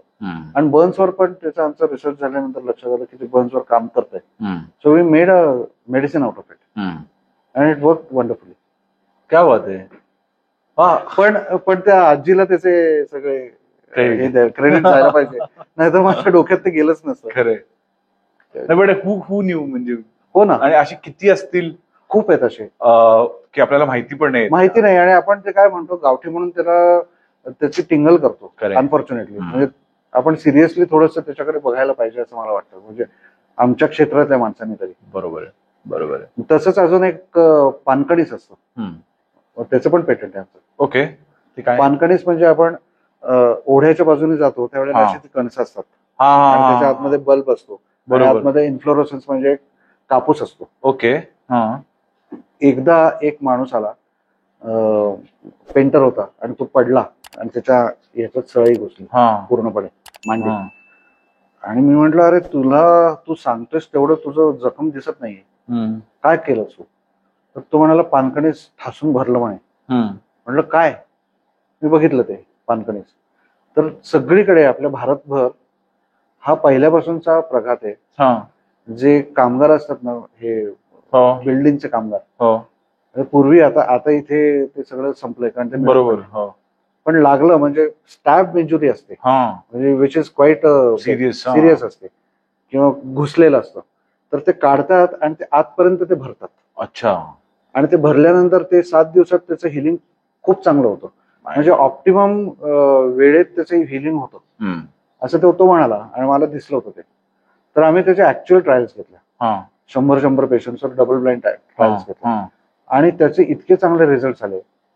कारण तो जो कापूस असतो तो फायबर्सशी बाइंड होऊन ते पटकन क्लॉटिंग करतो आणि परत पिंक क्लॉट तयार होतो, म्हणजे त्याचं स्कारिंग होत नाही. इथपर्यंत आम्हाला रिझल्ट आले. दुसरा त्याचा रिझल्ट आला की त्याला आम्ही ऑटोक्लेव्ह केलं, कारण आता बँडेड मध्ये टाकायचं तर ऑटोक्लेव्ह करायला पाहिजे. तर ऑटोक्लेव्ह केल्यावर 120च्या वरच्या टेम्परेचरला त्याची फ्लॅव्हनॉइड्सची कुठली प्रॉपर्टी खालती जात नाही. तर अशा कित्येक वनस्पती आपल्याकडे आहेत. खरंच. एकदा मला आठवत आहे, मग काय ते फुटबॉल खेळून आलेलो आणि पाय मुरगळलेला, आणि घरी आमचं काम चाललेलं, कार्पेंटर्स वगैरे ते सगळे होते, राजस्थानी होते ते. मी आलो लंगडत, आई म्हणे काय, चल आपण एक्सरे काढू, हे काढू, ते काढू. ते विचारलं क्या हुआ, तर मी म्हटलं अरे असं मुरगळ. काय नाही, 1.5 हरभरा द्या म्हणे, 1 हरभरा आणि अर्धा 1 हरभरा, आणि त्यांनी असं कापडाला बांधलं आणि ते मला फक्त पायाला बांधून टाक म्हणे. हो, सकाळी बघ. ऍक्च्युली माझं अख्खं मुरगळणं बरं झालं. म्हणजे काय बोलताय? हो, काय बोलताय, बरोबरच. म्हणजे आय वॉज शॉक. म्हणजे हे मला काय माहित म्हणलं? नव्हतं. मलाही नव्हतं माहिती तोपर्यंत. वाव. आणि दॅट ऍक्च्युली वर्क वंडर्स. म्हणजे इतका वाईट मुरगळलेला, म्हणजे असं काळा झालेला इथपर्यंत. मी म्हटलं की ठीक आहे आता हे, आणि थोडं संध्याकाळी झालेलो, म्हटलं सकाळी बघू फ्रॅक्चर वाटलं असेल किंवा काय वाटतंय सिरियस तर आपण जाऊच, नाहीतरी एक बांधून ठेवलेलंच. सकाळी it was completely normal. Wow. ही म्हणजे काही टेक्नॉलॉजी मला आधी माहिती पाहिजे होतं. माझे किती वेळा जाडताना एक्झॅक्टली घोड्यावरून मी उतरतो स्टेजवर, बऱ्याच वेळा पाय मुरगळलेत, कारण खालती काही वेळेला खड्डा बिड्डा असतो. करेक्ट. आता हरभरा पण कुठे बांधायचं माहित नाही. फक्त त्याला एकत्र त्या दोघांना हे करायचं, कापडाचे छोटेसे स्ट्रिंग बनवायची, आणि ते जिकडे लागलंय तिकडे ते बांधून ठेवायचं त्याला. आता त्याच्यावर काहीतरी you should research on that. Good. Yes, something for the brain now. Yes, correct. I think आता we are at the end segment of the podcast. पण आता जर एखादं कोणी पण जॉबला ऑडियन्स आहे, त्यांनी हा पॉडकास्ट बघितला, what should he expect when he comes to आपल्या चिकित्सालयाला आले संजीवनला, काय एक्सपेक्ट करू शकतात ते? पहिली गोष्ट म्हणजे प्रकृती कळेल, आणि मिनिमम माझं जे तत्व आहे की आपण डाएटमध्ये एक भयंकर काहीतरी असं डाएट मी देत नाही, एक्स्ट्रीम काहीतरी देत नाही जे 10 दिवसात बारगळून पडतं. तर त्याचं डाएट, त्याच्या फॅमिलीचं डाएट, याच्यावर मी बरंच काम करतो. बरोबर. आणि मग औषधांनी बॅलन्स करतो. This is how I work only with medicines. आता त्याच्या पलीकडे जाऊन आपल्याकडे आपल्या पद्धतीने, म्हणजे आयुर्वेदिक पद्धत नाही, पण आपल्या पद्धतीची शिरोधारा आहे. पण आज्ञाचक्र हे याच्यावर फार महत्वाचं आहे, ते बोलायला पाहिजे. पण आज्ञाचक्र हे आज्ञेसाठी असतं. म्हणजे आपण आज्ञा दिली तरच आपण काम करायला पाहिजे. बरोबर. आपण काम करतो पण आपल्या चक्राला आज्ञाच नसते. मी स्पेसिफिकली लहान मुलांना आपण डेव्हलप करतो त्याच्यासाठी सांगतोय की जर आपण त्यांना मेडिटेशन मध्ये आज्ञा चक्रावर दोन्ही डोळ्यांनी फोकस करायला लावलं तर त्यांना त्याची सवय लागते. बरोबर आणि आज्ञेने केलेले कामं आणि नुसतंच काम केलं तर यात खूप फरक पडतो. बरोबर. तर शिरोधारा आपल्याकडे आहे, जी आपण चक्र बेस्ड आहे, आपल्या औषधं आहेत चक्र बेस्ड, त्याच्यातून जे करतो तर त्याने आज्ञाचक्र पॉवरफुल होतं. आपलं वीक होत चाललं जातं, कारण आपल्याला एमलेसली आपण काम करतो. बरोबर आहे. लहान मुलांचं ते चांगलं झालं ना तर त्यांचा आउटपुट वाढतो. नेत्रबस्ती नावाची एक थेरपी आहे, जे आयुर्वेदात पण करतात. आम्ही पण त्याच प्रकारे, कारण मेकॅनिकली ती तशीच पद्धत आहे करायची, फक्त औषधं आपली आहेत. बरोबर. संजीवनची सूक्ष्म. राईट. तर त्यांनी ऑप्टिक नर्व असते ती रिलॅक्स होते. ओके. आणि सगळ्यांना त्याची गरज आहे, कारण आपल्याला इथे ऑइल ग्लँड्स नसतात. बरोबर. आणि आपले सगळे मसल्स असतात डोळ्याचे, ते रिलॅक्सच व्हायला पाहिजेत. बरोबर. तर ते सगळ्यांनी केली तर खूप त्याचा इफेक्ट होतो. राईट. आणि लहान मुलांसाठी किंवा आपल्यासाठी सुद्धा ग्राफिक मेमरी वाढते. कारण ग्राफिक मेमरी आपली आता हळूहळू कमी व्हायला लागली. ठेराव कमी व्हायला लागला एकाच गोष्टीला स्क्रोलिंगमुळे. बरोबर. तो कमी व्हायला लागला. कॉन्सन्ट्रेशन कमी होते. तर ह्या गोष्टी आहेत. लाल भाताचा एक मसाज असतो. ओके. पोटली मसाज. तर 60व्या दिवशी तोडलेला लाल भात असतो, तर त्याच्यात आपली औषधं घालून आपण मसाज करतो. Okay. They stimulate the nerves and muscles. आयुर्वेदात सुद्धा तो आहे, पिंडस्वेद म्हणतो. बरोबर. ते करतो. सगळी पंचकर्म आपण करत नाही, आपण संजीवनच्या हिशोबाने जे आहे ते करतो. बरोबर. आणि त्या प्रकारे आपण करतो ते. अमेझिंग. स्मार्ट एक छान झालाय पॉडकास्ट. आणि थँक्यू सो मच दादा. Thank you out the time for this. आज आपण भरपूर गोष्टींवर चर्चा केली. तुम्हालाही आम्ही खाली लिंक देऊ, वेबसाईटची, सेंटर्सची, कॉन्टॅक्ट पण देऊ. कोणाला अपॉइंटमेंट बुक करायची असेल किंवा कनेक्ट करायचं असेल तर definitely you can go on the website and connect. दादा फक्त एकदा कॅमेऱ्यात बघून सांगशील की आम्हाला लाईक, फॉलो आणि सबस्क्राईब करा, आणि तुझा अनुभव हा या पॉडकास्ट. हो, नमस्कार. संपूर्ण पॉडकास्ट बघितल्याबद्दल धन्यवाद. तुम्ही आम्हाला लाईक, सबस्क्राईब आणि फॉलो करायला विसरू नका. थँक्यू.